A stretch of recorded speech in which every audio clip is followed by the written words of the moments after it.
అసలు ఈ జ్యోతిష్యం అనేది ఎంతవరకు ఒక కీలక పాత్ర పోషిస్తుంది ప్రతి మనిషికి కూడా? జ్యోతిష్యం నమ్మాలా వద్దా అనేది పక్కన పెడితే సర్వం సంకనాగిపోయినా ఎవడు పట్టించుకోడు. కానీ వినాయక చవితి ముందు రోజు మాత్రం నిద్రలేస్తారు వీళ్ళందరూ. కొన్ని లక్షల మంది రోజు మందు తాగి సిగరెట్ తాగి వస్తుంటే ఎవరికే ఉండదు. కానీ ఖచ్చితంగా దీవాళి ముందు రోజు మనం కాల్చే క్రాకర్స్కి మాత్రమే వీళ్ళు విజృంభిస్తుంది. బ్యూటీ పార్లర్కి పోయినప్పుడు ఈ మంగళసూత్రాన్ని తీసి అట్లా పక్కకు పెడతారు.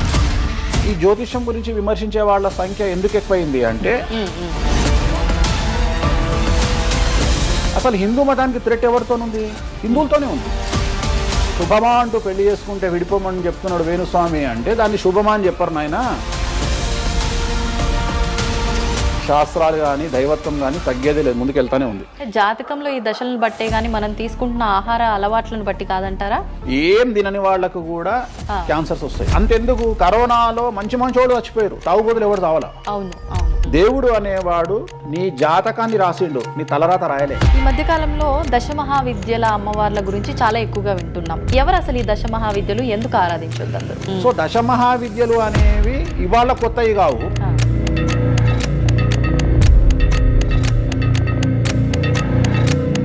అరుణాచలం ఎవరికి తెలిసి పాలటి వరకు? ఎందుకు అరుణాచలానికి పొలవమంటే వెళ్ళిపోతున్నారు అంటే చాగంటి కోటేశ్వరరావు గారు చెప్పడం వల్ల నీకు అరుణాచలం తెలిసింది. మరి అరుణాచలం విషయంలో ఇదే డిస్కషన్ ఎందుకు వస్తలేదు? దశమహావిద్యలో నాన్ వెజ్ పెడతారు అనగానే ఇక నాన్ వెజ్ ప్రపంచంలో ఎవరు తిననట్టు, అసలు అదేదో తప్పైనట్టు, ఇక లిక్కర్ ఎవరు తాగలేనట్టు. రాముడు క్షత్రియుడు, మాంసం తినలేదా? సురాపానం అంటున్నావు. దేవతలే సురాపానం తీసుకున్నారు, అది మద్యమే. మరి అది దానికి ఏందమ్మా? అవన్నీ పుకార్లు అంటున్నారు. పుకార్లు అదే చెప్తున్నా నేను. సురాపానము నథింగ్ బట్ సారా, ఇప్పసారా. గూగుల్లో కానీ, చాట్ జీపీటీలో కానీ, జెమినీలో కానీ వామాచారం అంటే ఏందో ఓపెన్ చేయండి, దశమహావిద్యలు అంటే ఏందో ఓపెన్ చేయండి. మీకు మీరే తెలుసుకోండి. ఈ సమాజంలో తెలుగు రాష్ట్రాల్లో ఉన్న దొంగలెవరో దొరలెవరో మీరే గుర్తుపట్టండి. ఎవరు అబద్ధాలు చెప్తున్నారో అనే విషయాన్ని తెలుసుకోండి. వేణుస్వామి దొంగ అయితే వేణుస్వామి దగ్గరికి రాకండి. నన్ను 20 నిమిషాలు ఆడుకుందామనే ప్రయత్నం చేసిన నీకు ఇప్పుడు చిన్న ఫినిషింగ్ టచ్ ఇస్తాను. అసలు నువ్వు జనవరి 1కు ముందు నా దగ్గర ఇంటర్వ్యూకి ఎందుకు వచ్చావు? నేను దానికి ఆన్సర్ చెప్తా. కాదు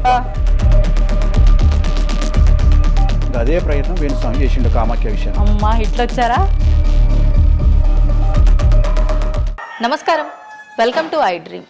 ధర్మ మార్గం విత్ విజిత కార్యక్రమానికి స్వాగతం.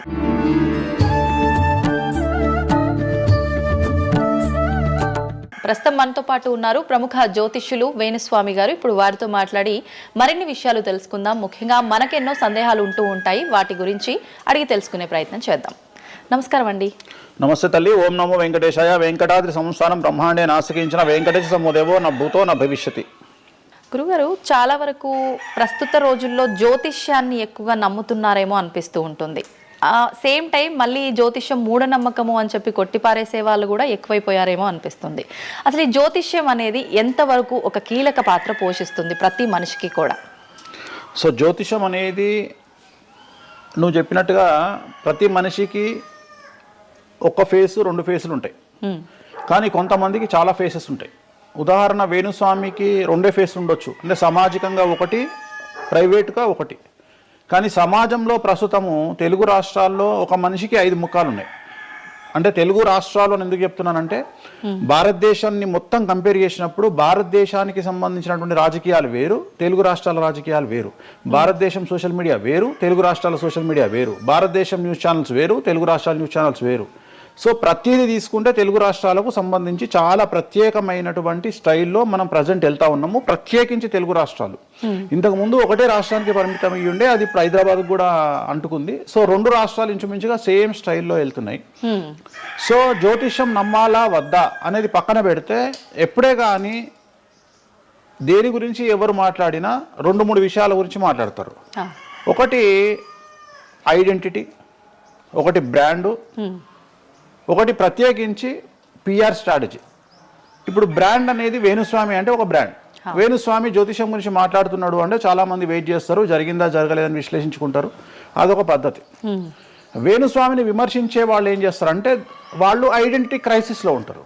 సో వాళ్ళు వేణుస్వామిని విమర్శించినా లేకపోతే ఒక పెద్ద వ్యక్తిని విమర్శించినా వాళ్లకు దానివల్ల ఐడెంటిటీ వస్తుంది. మామూలుగా వాళ్ళు విమర్శిస్తే ఎవడు పట్టించుకోడు, వేణుస్వామిని విమర్శిస్తే పట్టించుకుంటారు. అలా కాకుండా కొంతమంది ఇది ఏమంటారు హేతువాదులు అనొచ్చు, లేదంటే నాస్తికులు అనొచ్చు, ఇంకోటి అనొచ్చు. సో వీళ్ళందరూ ఏంటంటే ప్రత్యేకించి హిందూ మతానికి సంబంధించిన జ్యోతిష్యం గురించి మాట్లాడతారు, హిందూ మతానికి సంబంధించిన పండుగలు వినాయకుని గురించి మాట్లాడతారు. మొత్తం ప్రపంచమంతా పొల్యూటెడ్ అయ్యి కలుషితమై సర్వం సంకనాగిపోయినా ఎవడు పట్టించుకోడు, కానీ వినాయక చవితి ముందు రోజు మాత్రం నిద్రలేస్తారు వీళ్ళందరూ. అట్లనే అసలు ఈ ప్లాస్టిక్ వల్ల అసలు నూనె ఎట్లా వస్తుంది, ఎందుకంటే 90 రూపాయలకు 1 కిలో నూనె ఎట్లా తింటున్నాం మనము అని ఆలోచించాడు ఎవరు లేడు. కొన్ని లక్షల మంది రోజు మందు తాగి సిగరెట్ తాగి వస్తుంటే ఎవరికే ఉండదు, కానీ ఖచ్చితంగా దీవాళి ముందు రోజు మనం కాల్చే క్రాకర్స్కు మాత్రమే వీడిలో విజృంభిస్తాడు. సో ఇవన్నీ కూడా ఐడెంటిటీ క్రైసిస్ అవ్వచ్చు, లేదా పనిగట్టుకుని విమర్శించలవచ్చు. మనం ఏం నమ్ముతాము అంటే లెక్కలు నమ్ముతాం. 2002కు పూర్వము 2002 తర్వాత తీసుకుంటే జ్యోతిష్యాన్ని నమ్మేవారి సంఖ్య, హిందూ మతాన్ని నమ్మేవారి సంఖ్య 9% పెరిగింది. సో ఇది వేణుస్వామి సొంత కవిత్వం కాదు, గూగుల్ చేస్తే గూగుల్లో మీకు కనిపిస్తుంది పర్సెంటేజ్ ఎంత పెరిగింది అనేది. సో ఎప్పుడే కానీ గుర్తుంచుకోవాల్సింది ఏంటి అంటే మనము సైంటిఫిక్గా సైన్స్ పరంగా మనం ఎంత ముందుకెళ్తామో మన జెన్జీ జనరేషన్, ఆల్ఫా జనరేషన్లు ఎంత ఫాస్ట్గా వస్తాయో ఎట్ ది సేమ్ టైము దేవుళ్ళ మీద నమ్మకాలు కూడా అదే పరిస్థితులలో ఉంటాయి. కాకపోతే ఇక్కడ ఏంటి అంటే ఒకటి ఎక్స్ప్రెసివ్ అవ్వచ్చు, ఎక్స్ప్రెసివ్ కాకపోవచ్చు. ఎందుకు పెరిగాయి అంటారు ఈ పర్సంటేజ్ మీరు అన్నట్లుగా? అంటే ఖచ్చితంగా కష్టాల ప్రాబ్లం. అంటే ఇక్కడ కష్టాల కంటే కూడా కాంపిటీషన్ అని చెప్తాను నేను. సో ఇప్పుడు ఏమైపోయింది అంటే విపరీతమైనటువంటి కాంపిటీషన్లోకి నెట్టబడ్డాం మనం అందరము కూడా. అంటే ఏమైపోయింది అంటే ఒక 1990కి పూర్వము మనం సంపాదించుకునే సొమ్మంతా కూడా దాచిపెట్టుకొని ఆ డబ్బును దాచుకొని మన కుటుంబాలు తింటాయి, మన పిల్లలు తింటాయి అనే ఆలోచన ఉండేది. 2000 సంవత్సరం తర్వాత ఏమైపోయింది అంటే మనం సంపాదించుకున్నది మనమే ఎంజాయ్ చేయాలి, ఒక కారు కొనుక్కోవాలి, సో లగ్జరీ లైఫ్ లీడ్ చేయాలి, 10 మందికి చూపించుకోవాలి. అంటే స్వతహాగా అనుభవించడం కంటే కూడా 10 మందికి చూపించుకోవాలి అనేటువంటి ఒక పనికిమాలిన భావన జనాల్లో చాలా వచ్చింది. ఇది ఎంతవరకు కరెక్ట్ అంటే? తప్పు చెప్తున్నా. ఇప్పుడు ఉదాహరణ ఇన్ఫ్లుయెన్సర్స్ చూస్తుంటే అసలు యాక్చువల్గా వినాయక చవితి అనేది చవితి రోజు చేసుకోవాలి, కానీ వీళ్ళు ఏం చేస్తున్నారు, వినాయక చవితికి 2 రోజుల ముందరనే వినాయక చవితి చేసుకొని దాన్ని మొత్తం ఎడిట్ చేసి అంతా చేసి వినాయక చవితి నాడు పోస్ట్ చేస్తారు.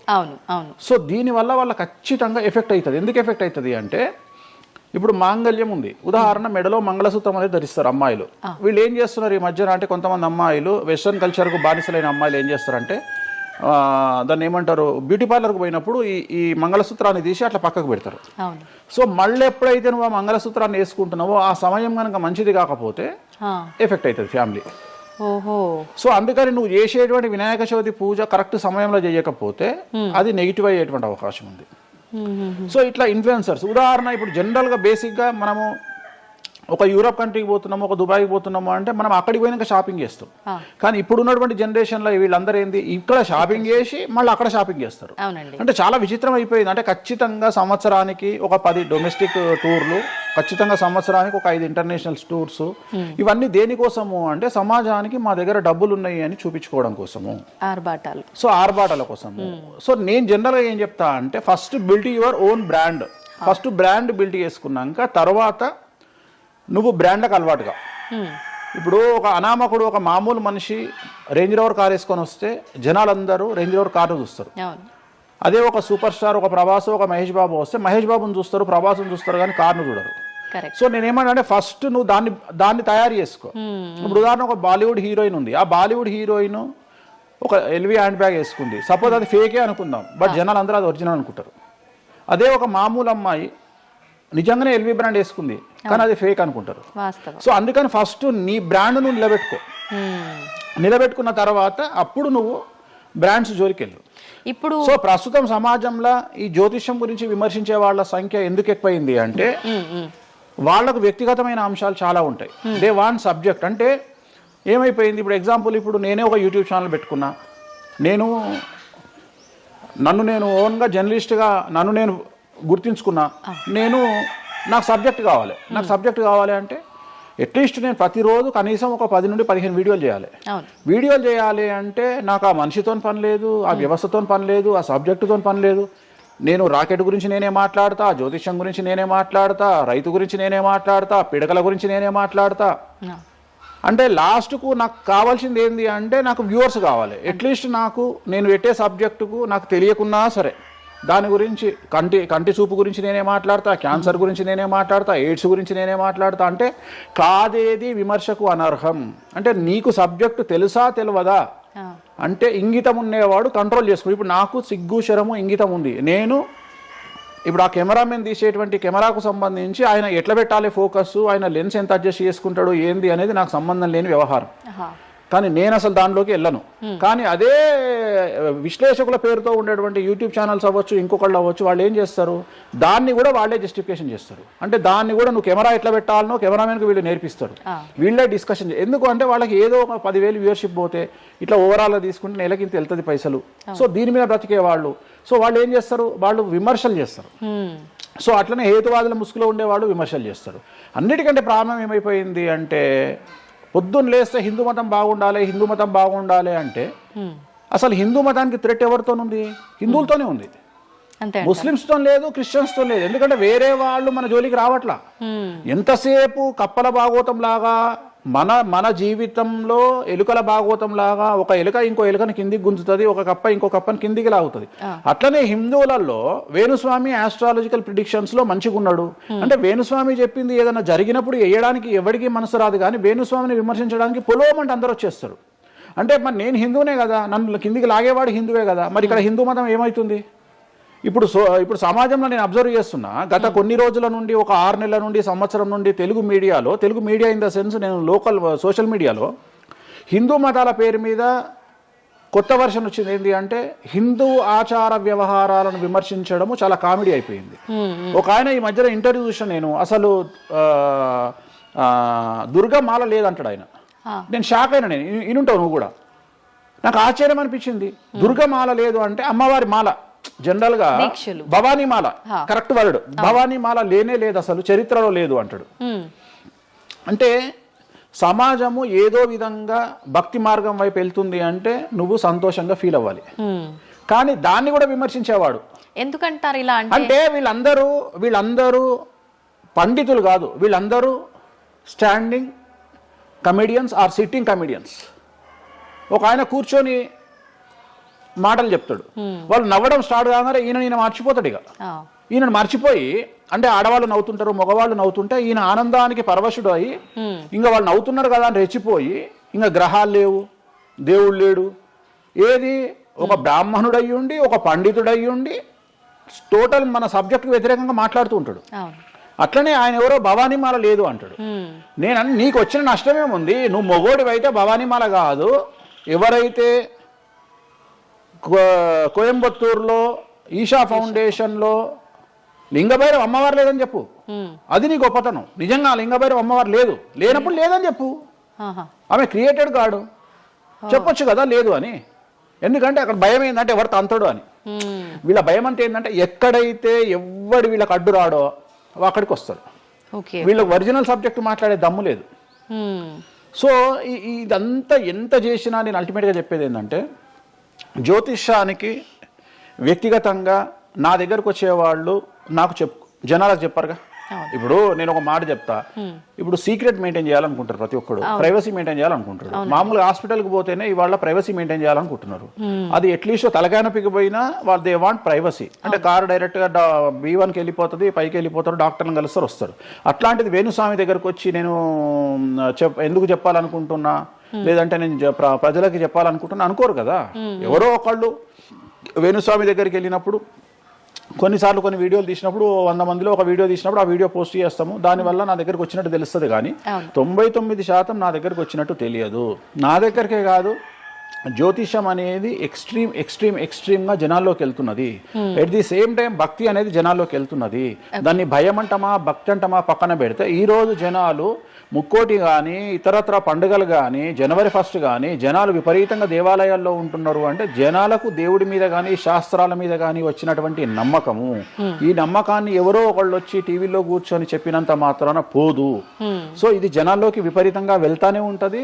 జనాలు ఎప్పుడే కానీ ఎంత వెస్టర్న్ కల్చర్కి వెళ్ళినా నమ్మకము అనేది ఒకటి ఉంటుంది. మనల్ని నమ్మించేది, మనల్ని బ్రతికించేది నమ్మకము. ఈ నమ్మకం లేకపోతే మనకు జీవితం లేదు. సో ఈ జ్యోతిష్యము అనేది అంధకార బంధురంలో ఉండేటువంటి ఒక వ్యక్తిని బయటకు తీసుకురావడానికి, జరగబోయే నష్టాన్ని చెప్పడానికి మాత్రమే పనికి వచ్చేటువంటి శాస్త్రము. అంతేగాని నువ్వు 50 ఏళ్లకు నరుకుతావు, 40 ఏళ్లకు కారు కొంటావు, ఈ సొల్లు పురాణం చెప్పాల్సిన పని లేదు. జరగబోయేటువంటి నష్టాన్ని గనక చెప్పగలిగితే జ్యోతిష్యము దాన్ని సరి చేసుకోవడంతో పాటు మానసికంగా స్ట్రాంగ్ అవ్వడానికి ఆ వ్యక్తికి చాలా చాలా చాలా ఉపయోగపడుతుంది.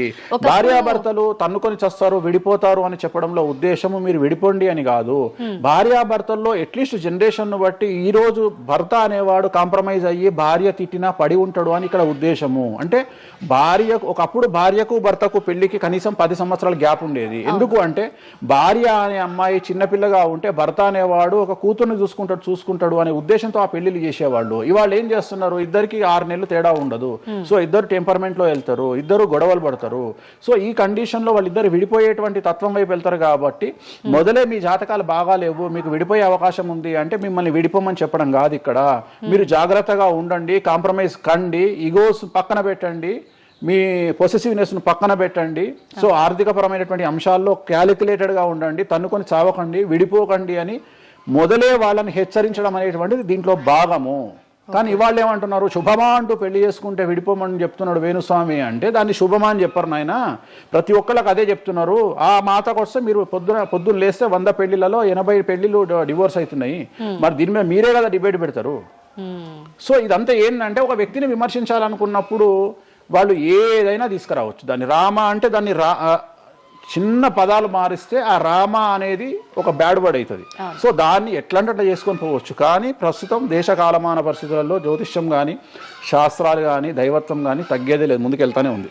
ఇప్పుడు ఒక మనిషి జననం దగ్గర నుంచి చనిపోయే వరకు జాతకం అనేది కొన్ని సందర్భాల్లో మాత్రమే చూడాలి అని చెప్పి ఒకప్పటి కాలంలో చెప్పేవారట. కానీ ఇప్పుడు మాత్రం పుట్టిన దగ్గర నుంచి ఎప్పుడు ఏ చిన్న సమస్య వచ్చినా జాతకం చూపించుకోవడము, అసలు ఇది మన సాంప్రదాయంలో లేనే లేదు అంటున్నారు. ఇది ఎంతవరకు వాస్తవం? నేను లాస్ట్ ఇయర్ ఒక హీరోకు ఒక బిడ్డ పుడితే నేను చెప్పినప్పుడు చాలా మంది మేధావులు వచ్చి నన్ను విమర్శించారు. చిన్న పాపకు జాతకం చెప్తారా ఎవడన్నా అని. నీకు తెలిసే ఉంటే కృష్ణదేవరాయల ఆస్థానం కానీ ఇతర రాజులు పెద్ద రాజుల ఆస్థానంలో కానీ ఆస్థాన సిద్ధాంతి అని ఉండేవాడు. వాళ్ళు ఏం చేసేవాళ్ళు అంటే రాణికి కూతురు పుట్టిన కొడుకు పుట్టిన వాళ్ళు వచ్చి మొత్తం లైఫ్కు సంబంధించిన జాతకాన్ని రాసేవాళ్ళు. పుట్టడంతోనే ఈ అసలు పుట్టిన రోజే రాసేవాళ్ళు. వీళ్ళు ఏమైతారు, ఈయన జీవితంలో ఏమైతాడు, దొంగ అవుతాడా, మంచోడు అవుతాడా, రాజు అవుతాడా, లంగ అవుతాడా, క్రికెటర్ అవుతాడా అంటే ఆ దేశకాలం మన ప్రశ్న బట్టి అప్పుడు. సో దాన్ని ఇప్పుడు కన్వర్షన్ చేసుకుంటే ఇప్పుడు మేము రాసే జాతకంలో ఇప్పుడు వీడు ఇంజనీర్ అవుతాడా, డాక్టర్ అవుతాడా, ఎంటర్ప్రెన్యూర్ అవుతాడా, ఉద్యోగస్తుడు అవుతాడా. సో ఇవన్నీ అంచనా వేగ ఒక మనిషి పుట్టినప్పటి నుండి లగ్నాన్ని బేస్ చేసుకొని 1వ నెంబరు అంటే లగ్నము నుండి 12వ నెంబరు అంటే వ్యయము 1 నుండి 12 గడులను కనుక తీసుకొని రాస్తే ఆ మనిషి ఎప్పుడు పుట్టి ఏమేం చేస్తాడు, ఎప్పుడు చనిపోతాడు అనేది వెరీ క్లియర్గా మెన్షన్ చేయవచ్చు. సో ప్రతి రోజు జాతకాన్ని వేసుకోవచ్చు, ప్రతి నెల జాతకాన్ని వేసుకోవచ్చు. గోచారము గ్రహచారము అని 2 ఉంటాయి. గోచారము అంటే ప్రస్తుతం జరిగేటువంటి గ్రహాల యొక్క గమనం ఏ విధంగా ఉంది అని తెలియజేసేది గోచారము. గ్రహచారము అంటే పుట్టినప్పుడు దాన్ని బేస్ చేసుకొని రాసేది గ్రహచారము. జనరల్ గా తెలుగు రాష్ట్రాల్లో చాంద్రమానాన్ని మాత్రమే బేస్ చేసుకొని జాతకాలు రాస్తారు. కానీ వేణుస్వామి ఒక్కడే చాంద్రమానము, సౌరమానము, బార్హస్పత్యమానము అనే 3 విభాగాలను బేస్ చేసుకొని జాతకాలు రాస్తాడు. చాంద్రమానము అంటే చంద్రుడిని బేస్ చేసుకొని రోజున్నర పాటు చంద్రుడు ఒక రాశిలో ఉండేదాన్ని చాంద్రమానము అంటారు. ఇది మన దక్షిణ భారతదేశంలో వాడతాము. సౌరమానము అంటే సూర్యుడు, రవి ఒక నెలలో ఒక రాశిలో ఉంటాడు, దాన్నే మనం సౌరమానము అంటాము. అలాగే బార్హస్పత్యమానము అంటే బృహస్పతిమానము, సంవత్సరం పాటు గురువు ఒక రాశిలో ఉండేదాన్ని బార్హస్పత్యమానము అంటాము. మనము పుట్టినప్పటి నుండి కనీసము నాకు తెలిసి గత 1000 సంవత్సరాలు లేనటువంటి చరిత్ర ఈ సంవత్సరము 2026లో మనం చూడబోతా ఉన్నాము. గురువు ఒకే సమయములో 6 నెలల్లో 3 రాశుల్లోకి ప్రవేశిస్తా ఉన్నాడు. అంటే జనరల్ అరుదు కాదు, అసలు మనం ఎప్పుడు చూడలే. అందుకనే ఈ సంవత్సరం చాలా పెను సంచలనాలు ఉంటాయి. 2026లో గురువు మిథునం, కర్కాటకం, సింహం 3 రాశుల్లోకి వచ్చి మళ్ళీ రివర్స్ వస్తున్నాడు కర్కాటకానికి. సో చాలా విచిత్రమైనటువంటి ఒక గమనాన్నిగా మనం చూడాల్సి వస్తుంది. ఇది చాలా పెను సంచలనాలకు అంటే సృష్టిలోనే ఒక విచిత్రమైనటువంటి అనుభూతిని మనం పొందబోతా ఉన్నాము, మంచి చెడులు పక్కన పెడితే. సో ఇలాంటి పరిస్థితి నుండి జాతకాలను విశ్లేషించడము ఇవన్నీ కూడా నడుస్తాయి. ఇప్పుడు కొన్నిసార్లు మనిషి కొన్ని సందర్భాల్లో ఇబ్బంది వచ్చినప్పుడు నా తలరా తింటే భగవంతుడు ఇంకా రాసేశాడు, నేనేం మార్చలేను అంటుంటారు. కొన్నిసార్లు భగవంతుడిని పక్కన పెట్టి, తలరాతను పక్కన పెట్టి మనం గట్టిగా ఒకటి అనుకుంటే అయిపోతుంది అని అంటూ ఉంటారు. మీరు ముందుగానే ఒక శిశువు జననం అయినప్పుడే వాళ్ళ మొత్తం లైఫ్కి సంబంధించిన జాతకం ఇవ్వగలుగుతాము అన్నారు. మరి మధ్యలో ఇప్పుడు చెప్తున్న వాళ్ళ విధానాలను బట్టి మనం అనుకుంటే అయిపోతుంది, ఏదైనా మనం ప్రయత్నం చేస్తే మారుతుంది, భగవంతుడు దాన్ని మార్చేస్తాడు కొన్ని ప్రయత్నాల వల్ల అంటారు. ఈ రెండిట్లో అసలు దేన్ని నమ్మాలంటారు? ఇప్పుడు భగవంతుడు రాసినాడు, మన జాతకము మారదు, మన తలరాత మారదు అని అనుకుంటే అలాంటి వాళ్ళందరినీ మనం చేయాల్సింది ఏంటంటే, వాళ్ళకి ఎవరికైనా హార్ట్ అటాక్ రాగానే వాళ్ళని అట్లనే బెడ్ మీద కూర్చోబెట్టి ఎదురుగా ఫోటో పెట్టి దేవుని మొక్కమని చెప్పాలి. హాస్పిటల్కి ఎవరిని పంపించొద్దు. ఎందుకంటే తలరాత కదా, భగవంతుడు రాసేసిండు కదా. మరి ఎందుకు మరి అనవసరంగా అంబులెన్స్కి ఫోన్ చేయడము, హాస్పిటల్కి వెళ్ళడం ఎందుకు? పనిలేని పని కదా. అంటే నీ ప్రయత్నము, హార్ట్ అటాక్ వచ్చినా కానీ నిన్ను తీసుకుపోయి హాస్పిటల్లో అడ్మిట్ చేస్తున్నారు. సో హాస్పిటల్లో నిన్ను టైంకు తీసుకుపోవాలా వద్దా అని డిసైడ్ చేసేది జాతకం.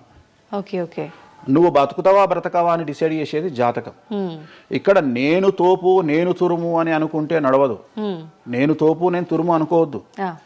చాలా మంది చాలా రకాలుగా కష్టపడతారు. కష్టపడితేనే సుఖపడతాము, కష్టపడితేనే జీవితం అభివృద్ధిలోకి వస్తుంది అనుకుంటే అతి కష్టం పడేది గాడిద. సో అతి కష్టం పడేది డ్రైనేజీలో పనిచేసేటువంటి మున్సిపల్ వర్కర్స్. సో వాళ్లకు ₹1,00,000 రోజుకు జీతం ఇచ్చినా తక్కువ లేదు. అంటే వాళ్ళు ఊడ్చే చెత్త, వాళ్ళు తీసే చెత్త ఈ ప్రపంచంలో ఎవరూ భరించలేరు. అలాంటిది వాళ్ళు చేసే కష్టం మీద కంపేర్ చేస్తే ఈ ప్రపంచంలో ఇక కష్టం చేసే మనుషులే లేరుగా. మరి అలాంటి వారికి మనం ఇచ్చే జీతం ఎంత? 40,000, 50,000. కానీ వాళ్లకు కనీసం నెలకు 40 లక్షలని ఇవ్వాలి. అంటే నువ్వు చేసే కష్టానికి కాకుండా నువ్వు తెలివితో చేసే కష్టానికే విలువ ఎక్కువ.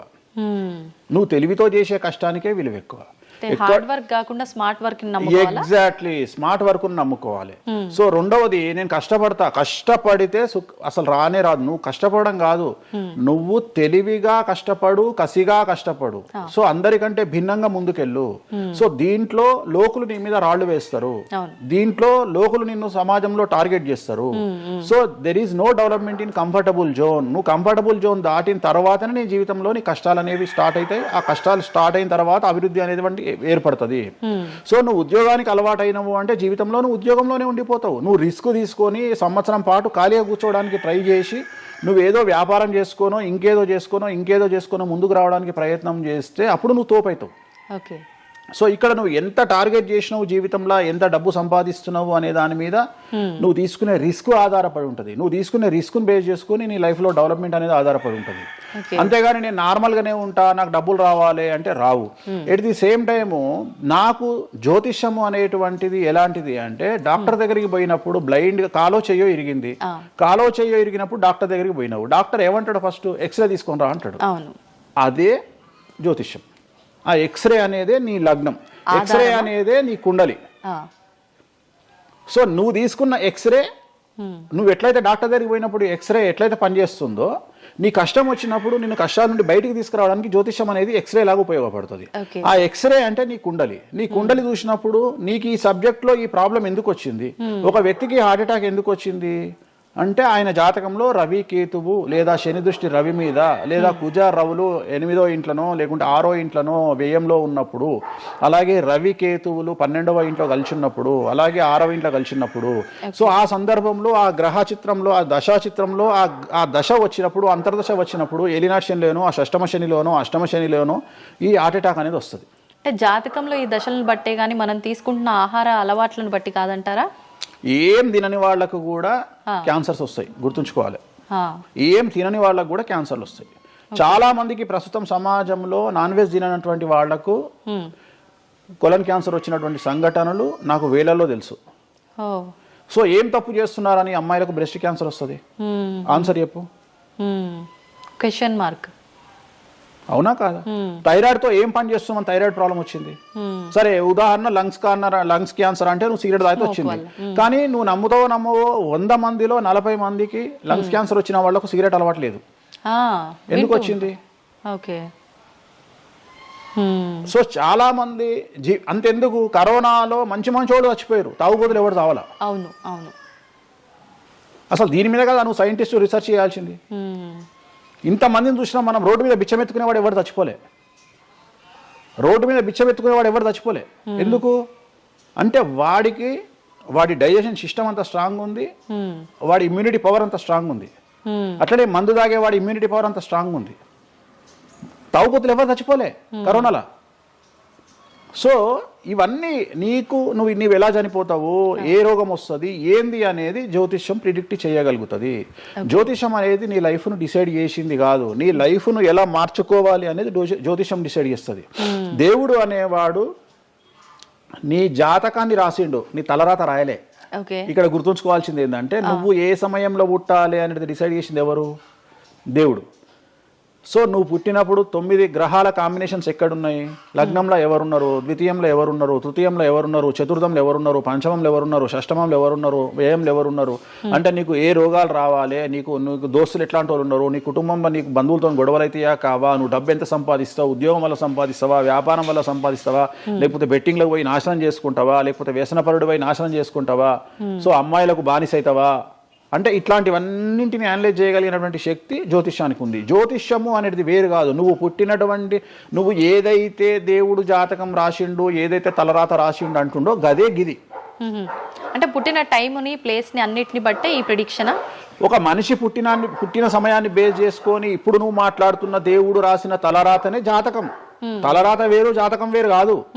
నీ తలరాత అనేది ఈ లగ్నంలో ఉంది, ఈ కుండలిలో ఉంది. దీన్ని బేస్ చేసుకొని, దీన్ని చేతిలో పట్టుకొని నువ్వు ముందుకెళ్తే నీకు ఏ ప్రాబ్లం ఉండదు. ఒక్కసారి జ్యోతిష్కుని సంప్రదిస్తే కాదు, నువ్వు ప్రతి సంవత్సరము లేదా 2.5 సంవత్సరాలకోసారి శని మారినప్పుడల్లా నీ జాతకం మారుతుంటది. గోచారంలో మారుతుంటది, గ్రహచారంలో మారుతుంటది. నువ్వు ఎలాంటి చర్యలు తీసుకోవాలి, ఎలాంటి జాగ్రత్తలు తీసుకోవాలి, నీకు వాహన ప్రమాదాలు ఎప్పుడు వస్తాయి, ఆరోగ్యపరమైన ఇబ్బందులు ఎప్పుడు వస్తాయి, న్యాయపరమైన ఇబ్బందులు ఎప్పుడు వస్తాయి, నువ్వు ఎదిగిన తర్వాత నీకు శత్రువులు పెరుగుతారు. నువ్వు ఎంత శుద్ధపూసైనా, ఎంత మంచివాడివైనా, నువ్వు సమాజంలో ఎదిగి ఒక కారు కొనుక్కొని, ఒక ఇల్లు కొనుక్కొని, నీ బతుకు నువ్వు బ్రతుకుతున్నా నీ మీద జనాలు ఏడ్చి చస్తారు. నీకు శత్రువులు అనేవాళ్ళు ఏర్పడతారు. నువ్వు మంచి చేసినా శత్రువులు వస్తారు, చెడు చేసినా శత్రువులు వస్తారు. సో ఇలాంటి వాళ్ళందరి నుండి నువ్వు ఎట్లా తప్పించుకోవడానికి ఏమేమి పూజలు చేసుకోవాలి, ఏమేమి న్యాయపరమైన జాగ్రత్తలు తీసుకోవాలి, వీటన్నిటినీ క్రోడీకరించి చెప్పగలిగిన వాడు జ్యోతిష్కుడు. కాకపోతే జ్యోతిష్కుడికి దేశ కాల మాన పరిస్థితులను బేస్ చేసుకొని జాతకం చెప్పగలగడం రావాలి. ఎందుకంటే జ్యోతిష్యంలో ఉదాహరణ రవి, కుజ, కేతువు కలిసి ఉన్నప్పుడు సుఖవ్యాధి వస్తుంది.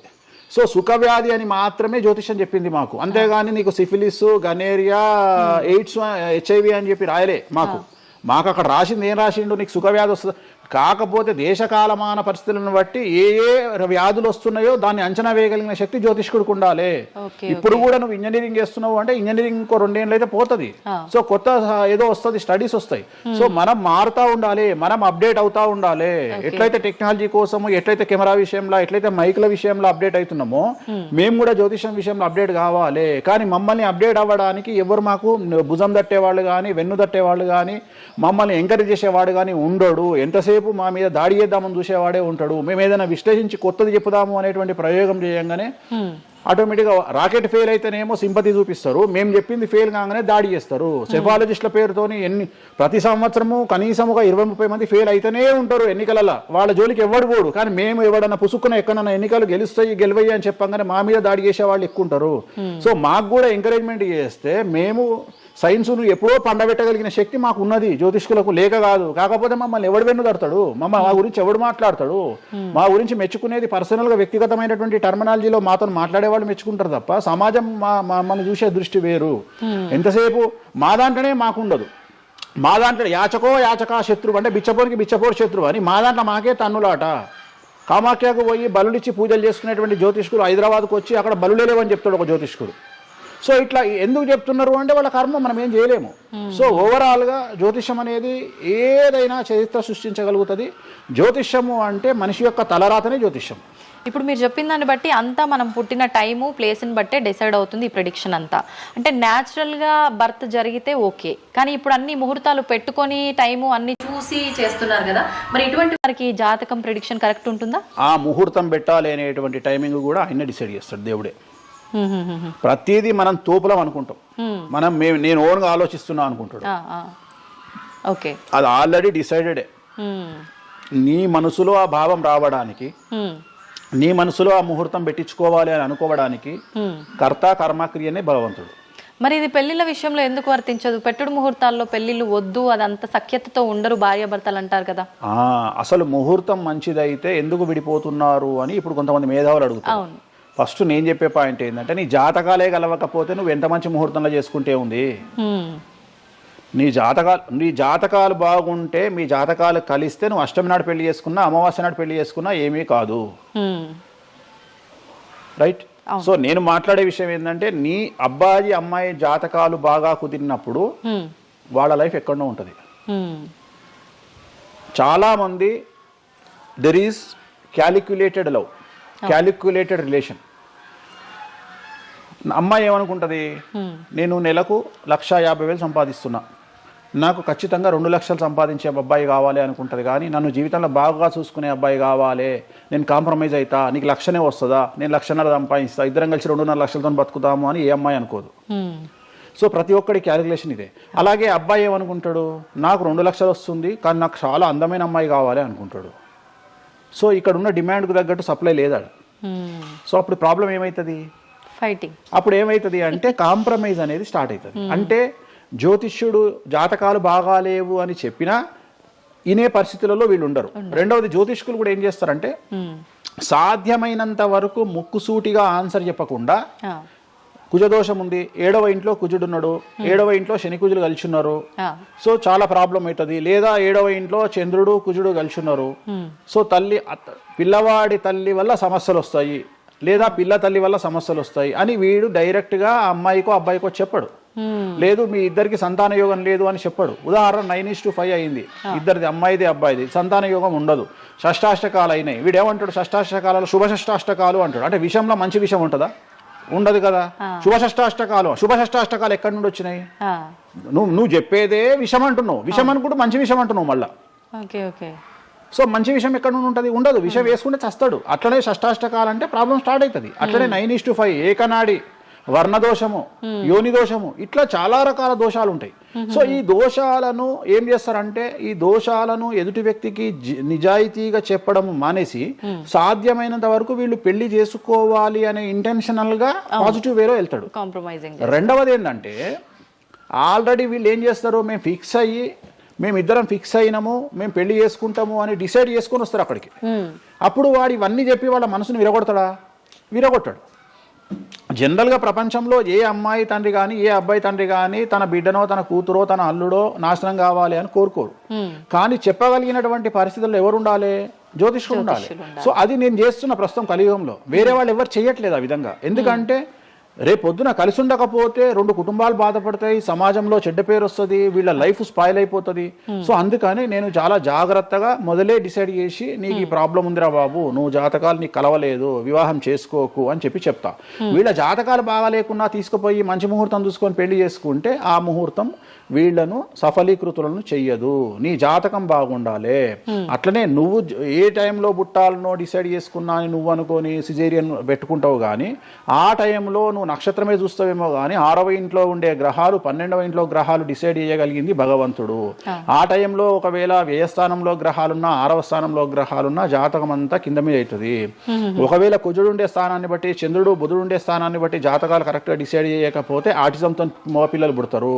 సో ఇన్ని సమస్యలు ఉంటాయి. సో చాలా ఈజీగా సిజేరియన్ ఆపరేషన్ చేసుకోగానే పిల్లలు మంచిగా పుడతారు అని కాదు అక్కడ. ఎందుకంటే నువ్వు పిల్లలు మంచిగా పుట్టాలి లేదు అనేది డిసైడ్ చేయడానికి it will take 3 to 4 hours. కానీ 3 to 4 minutes లో జ్యోతిష్కుడు డిసైడ్ చేస్తాడు. అది తప్పు. ఈ మధ్యకాలంలో దశమహావిద్యల అమ్మవార్ల గురించి చాలా ఎక్కువగా వింటున్నాం. రాబోతున్న సినిమాలు, ఆల్రెడీ వచ్చిన సినిమాలు కూడా వారికి సంబంధించిన సినిమాలు ఎక్కువగా రావడం జరుగుతోంది. అంటే కొత్తగా, అంటే ఎవరైనా మనిషి కొత్తగా వస్తే మాట్లాడుకోవడం వరకు ఓకే, కానీ భగవంతుల గురించి కొత్తగా మన అందరిలోకి రావటము, వాళ్ళ గురించి మాట్లాడుకోవటము, మళ్ళీ అంటే భగవంతుడు అంటేనే అందరికీ అందుబాటులో ఉండి వాళ్ళకున్న కష్టాల నుంచి గట్టెక్కించడానికి ఆరాధించే వాళ్ళుగా మనం భావిస్తాము. మరి వాళ్ళని అందరూ ఆరాధించొద్దని రకరకాల విధానాలన్నీ చెప్తూ ఉన్నారు. ఎవరు అసలు ఈ దశమహావిద్యలు, ఎందుకు ఆరాధించొద్దు అందరూ? నేను 1991 ఐ థింక్ ఘరానా మొగుడు అనే సినిమా ఓపెనింగ్ చేయడానికి విశాఖపట్నం వెళ్ళాను నేను. ఆ సినిమా ముహూర్తం నేనే పెట్టిన. ఇక్కడ చిరంజీవి గారి సినిమా, రాఘవేంద్రరావు గారిది విశాఖపట్నంలో అయ్యింది. బంగారు కోడిపెట్ట అనే సాంగ్ తోని ఆ సినిమా స్టార్ట్ అయింది. అది ముహూర్తం చేసిన నేను విశాఖపట్నంలో. అప్పుడు నేను అక్కడనే పక్కనే ఉన్నటువంటి శ్రీకాకుళం అనేటువంటి ఒక ప్రాంతానికి వెళ్ళిన. నేను మాట్లాడేది 1991. అప్పుడు వాళ్ళకి ఎన్టీ రామారావు అంటే ఎవరో తెలియదు. హైదరాబాద్లో ఎన్టీ రామారావు ఉంటాడు అంటే వాళ్ళ ఆశ్చర్యానికి అంతులు లేవు. అంటే ఎన్టీ రామారావు అనే వ్యక్తిని మీరు చూసిరా, మీకు తెలుసా అంటే వాళ్ళంతా, అంటే ఆ రోజు ఉన్నటువంటి డెవలప్మెంట్, ఆ రోజున్న ఫ్లైట్లు, ఆ రోజున్న వ్యవస్థను బట్టి వాళ్ళు ఎక్కడనో కుగ్రామంలో ఉండేటువంటి మనుషులు. సో వాళ్లకు ఎన్టీఆర్ అంటే హైదరాబాద్ అంటే తెలియదు. మీరు ఇప్పటికీ కూడా శ్రీకాకుళం ఆ ఏరియాకి వెళ్ళి హైదరాబాద్ మీరు జీవితంలో వచ్చిరని అడగండి, 190 మందికి హైదరాబాద్ అంటే ఏందో తెలియదు. ఓకే, సో అట్లనే భారతదేశంలో ఇప్పుడు మన తెలుగు రాష్ట్రాల్లో పుట్టిన చాలా మంది దగ్గరికి వెళ్ళి ఢిల్లీ ఎలా ఉంటుంది అని అడిగితే మీకు తెలియదు, ముంబై ఎలా ఉంటుంది అని అడిగితే మీకు తెలియదు. మాకు తెలియదు కాబట్టి ప్రపంచం గింతే బాయిలకప్ప అనుకోవద్దు. సో దశమహావిద్యలు అనేవి ఇవాళ కొత్తవి కావు. ఎలాగైతే లింగాకారంలో శివుణ్ణి పూజిస్తున్నామో, శివుడి భార్య అయినటువంటి సతీదేవిని అదే యోని రూపంలో పూజిస్తున్నాము. అయిపోయింది, చెరిసగం మంచుకురు ప్రపంచాన్ని. నీకు ఇవాళ తెలిసింది వేణుస్వామి చెప్తే. వేణుస్వామి ఎంక్వైరీ చేయడం అలవాటు, వేణుస్వామికి ఎక్స్ప్లోర్ చేయడం అలవాటు కాబట్టి తిరిగి వచ్చి నీకు ఇవాళ చెప్తే నీకు అర్థమైంది. నువ్వు అంత మాట మాట్లాడుతున్నావు. అరుణాచలం ఎవరికి తెలిసి ఇవాళ వరకు? ఎందుకు అరుణాచలానికి పొలోమంటే వెళ్ళిపోతున్నారు అంటే చాగంటి కోటేశ్వరరావు గారు చెప్పడం వల్ల నీకు అరుణాచలం తెలిసింది. మరి అరుణాచలం విషయంలో ఇదే డిస్కషన్ ఎందుకు వస్తలేదు? అరుణాచలం అనేది నిన్న మొన్నటి దానికి తెలియదు కదా జనాలకు. ఇవాళ గిరి ప్రదక్షిణలు చేస్తూనే ఉన్నారు కదా మీరు అందరు పోయి. అంటే ఎవరో ఒకళ్ళు ఒక సబ్జెక్టు గురించి మాట్లాడేటువంటి పరిస్థితిలోకి రావాలి. ఆ ఫ్రీడమ్ మనం ఇవ్వాలి. సో అరుణాచలం గురించి చాగంటి గారు ఎలా మాట్లాడినారో, దశమహావిద్యల గురించి వేణుస్వామి గత 5 సంవత్సరాల నుండి ఫైటింగ్ చేస్తూ ఈ స్టేజ్కి తీసుకొచ్చిండు. దశమహావిద్యల గురించి మాట్లాడడంలో చాలా ఇబ్బందులు ఉంటాయి. ఎందుకంటే చాలా మంది దొంగ పనులు చాటుకు చేయాలనుకుంటారు కానీ పబ్లిక్ లో చేయాలనుకోరు. సో అలాంటి దాన్ని సైలెన్స్ బ్రేక్ చేసినటువంటి వ్యక్తి వేణుస్వామి. దానివల్ల వేణుస్వామి చాలా సఫర్ అయ్యిండు. సామాజికంగా సఫర్ అయ్యిండు, పండితులతో సఫర్ అయ్యిండు, మీడియా వల్ల సఫర్ అయ్యిండు, చాలా మందితో సఫర్ అయ్యిండు దశమహావిద్యల గురించి మాట్లాడడం వల్ల. అంటే ఎందుకు మరి మీరు ఇంత సఫర్ అవుతున్నప్పుడు ఎందుకు? నా ఇష్టం అది. అంటే సమాజంలో ఉన్నప్పుడు మన ఇష్టం. నేనేం తప్పు మాట్లాడతలేను కదా. ఇప్పుడు నేననే పాయింట్ ఏంటంటే అల్ట్రాసెట్ అని ఒక టాబ్లెట్ ఉంటుంది. ఆ టాబ్లెట్ లో గంజాయి ఉంటుంది. సో మనం వాడే చాలా టాబ్లెట్లలో గంజాయి ఉంటుంది. మనం వాడే చాలా టాబ్లెట్లలో కొన్ని క్యాన్సర్ ఔషధాలలో పాము విషం ఉంటుంది. దాని గురించి మనం మాట్లాడుకోం. సో మనం దేని గురించి మాట్లాడుకుంటాము అంటే ఏదైనా కొత్తది వచ్చినప్పుడు, వేణుస్వామి లాంటి వాడు వచ్చినప్పుడు మాట్లాడుకుంటాడు. ఇప్పుడు చాలా మంది, కొంతమంది నాకు తెలిసిన వాళ్ళు షుగర్ అంటే ఇప్పటికి కూడా చెప్పుకోరు. భారతదేశంలో షుగర్ వస్తే చెప్పుకోరు షుగర్ వచ్చిందని. అంతెందుకు ఇవాళ గురించి సరోగసి గురించి ఇప్పటికీ మన దేశంలో మాట్లాడుకోరు. ఇప్పటికి కూడా చాలా మంది సెలబ్రిటీలు సరోగసితోని పిల్లల్ని గంటూ అబద్ధాలు చెప్పుకుంటారు, మేము కడుపుతోనున్నామని. అట్లనే అబద్ధాలు చెప్పుకుంటారు, అట్లనే శ్రీమంతాలు చేసుకుంటారు. కానీ వాళ్ళంతా సరోగేట్ మదర్సు. కానీ వాళ్ళు జనాలకు తెలియదు. ఎందుకంటే పొద్దున్న లేచి డోర్ కొట్టి నువ్వు కడుపుతో ఉన్నావా లేదా అని బెదిరిస్తాడు. ఎవడన్నా బెదిరించాడు కదా. నువ్వు ఒక నిజమైన ప్రెగ్నెంట్ను పిలిచి అమ్మ 9 నెలలకు నీ బాడీ లాంగ్వేజ్ ఏందో అడుగు. డెలివరీ అయిన తర్వాత 40 రోజులు నీకు సుక్కలు ఎట్లా కనిపిస్తాయో అడుగు. మొన్న నాకు బాగా క్లోజ్ అయినటువంటి ఒక ఆమె 21 కొడుకు పుట్టిండండి వేణుస్వామి గారు, 21కి రండి అని పిలిచింది. 21కి పోయినా. 5వ అంతస్తులు ఉంది వాళ్ళ ఇల్లు. కిందికి నేను వచ్చిన పార్కింగ్ దిగంగానే వేణుస్వామి గారు మీరు లిఫ్ట్ లో రండి అని మెట్లెక్కుంటూ పోతుంది. 22వ రోజు. నాకు అనుమానం రాదా? వస్తుంది. నేను కూడా ఆడదానికి పుట్టిన కదా, నేను కూడా ఒక అమ్మ కొడుకునే కదా. నాకు తెలుసు మదర్ కి ఇబ్బందులన్నీ అసలు ఉండవు. సరోగా ఈమె కనదు కదమ్మా. ఇప్పుడు ఎవరో అంటారు, మీరు అది గెస్ చేశారు. గెస్ చేయడం ఏంది, 2 మెట్లు ఎక్కాలంటేనే బాడీ లాంగ్వేజ్ తెలిసిపోతుంది కదా. అవును. ఈమె స్వామి గారు మీరు లిఫ్ట్లో రండి అని ఈమె టకటక మెట్లు ఎక్కుంటుంది. అంటే అంతకుముందు ఒక ఎట్లా ఉరికిందో డెలివరీ అయినాక కూడా అట్లే ఉరుకుతుంటే నాకు అనుమానం, ఏమేమి ఇట్లా ఉరుకుతుంది అంటే okay surrogate, okay okay okay అంటే వాళ్ళు చెప్పుకోవడానికి భయపడుతుంది. అందరు నయనతారలు లక్ష్మీ మనుషులు కాదు కదా. అప్పటికైనా మీకు చెప్పారా వాళ్ళు ఓపెన్ గా? చెప్పలేదు, ఇప్పటికీ చెప్పలేదు. ఆల్రెడీ అట్లనే సెలబ్రిటీలు చాలా మంది ఇదే పని చేస్తారు. సో ఇలాంటివి మాట్లాడుకోవాలి అంటే సమాజం యాక్సెప్ట్ చేయదు. కానీ వేణుస్వామి వచ్చి దశమహావిద్యలో నాన్ వెజ్ పెడతారు అనగానే ఇక నాన్ వెజ్ ప్రపంచంలో ఎవరు తిననట్టు, ఇక నాన్ వెజ్ అసలు నాన్ వెజ్ ఇక అసలు అదేదో తప్పైనట్టు, ఇక లిక్కర్ ఎవరు తాగలేనట్టు. మళ్ళా చూస్తే తెలంగాణలో హైయెస్ట్ లిక్కర్ సేల్స్ భారతదేశం మొత్తంలో తెలంగాణదే ఉంటుంది, ఆంధ్రప్రదేశ్దే ఉంటుంది. మనం బతికే 2 రాష్ట్రాలు బతికేదే లిక్కర్ మీద బతుకుతాయి. కానీ మళ్ళీ మనకు ఎక్కడ లేని బాధ, వేణుస్వామి మాట్లాడితే నిజాయితీగా మాట్లాడిండు కాబట్టి వేణుస్వామి తప్పు చేస్తుండు, వేణుస్వామి ఆడ మందావుతుండడా. సార్ అప్పుడు కరోనా వరకు తినకూడని కమ్యూనిటీలు ఏవి కూడా, అంటే నాన్ వెజ్ ముట్టుకోని కమ్యూనిటీలు కూడా డాక్టర్ చికెన్ తినురి మటన్ తినురి అనగానే ఒక్కొక్కడు మార్కెట్లో లేనంత మటన్ చికెన్ తిన్నారు. కమ్యూనిటీల గురించి నేను మాట్లాడా. అప్పటిదాకా మేము తినము అన్నోడు కూడా తినడం స్టార్ట్ చేసిర్రు. అంటే నువ్వు డాక్టర్ చెప్తే మళ్ళీ డాక్టర్ చెప్పాడు కాబట్టి తింటున్నామండి, లేకుంటే తినేవాళ్ళం కాదు.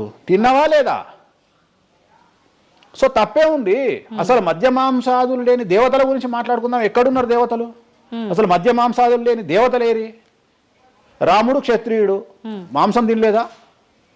సురాపానం అంటున్నావు, దేవతలే సురాపానం తీసుకున్నారు. అది మద్యమే మరి అది దానికి ఏంటమ్మా?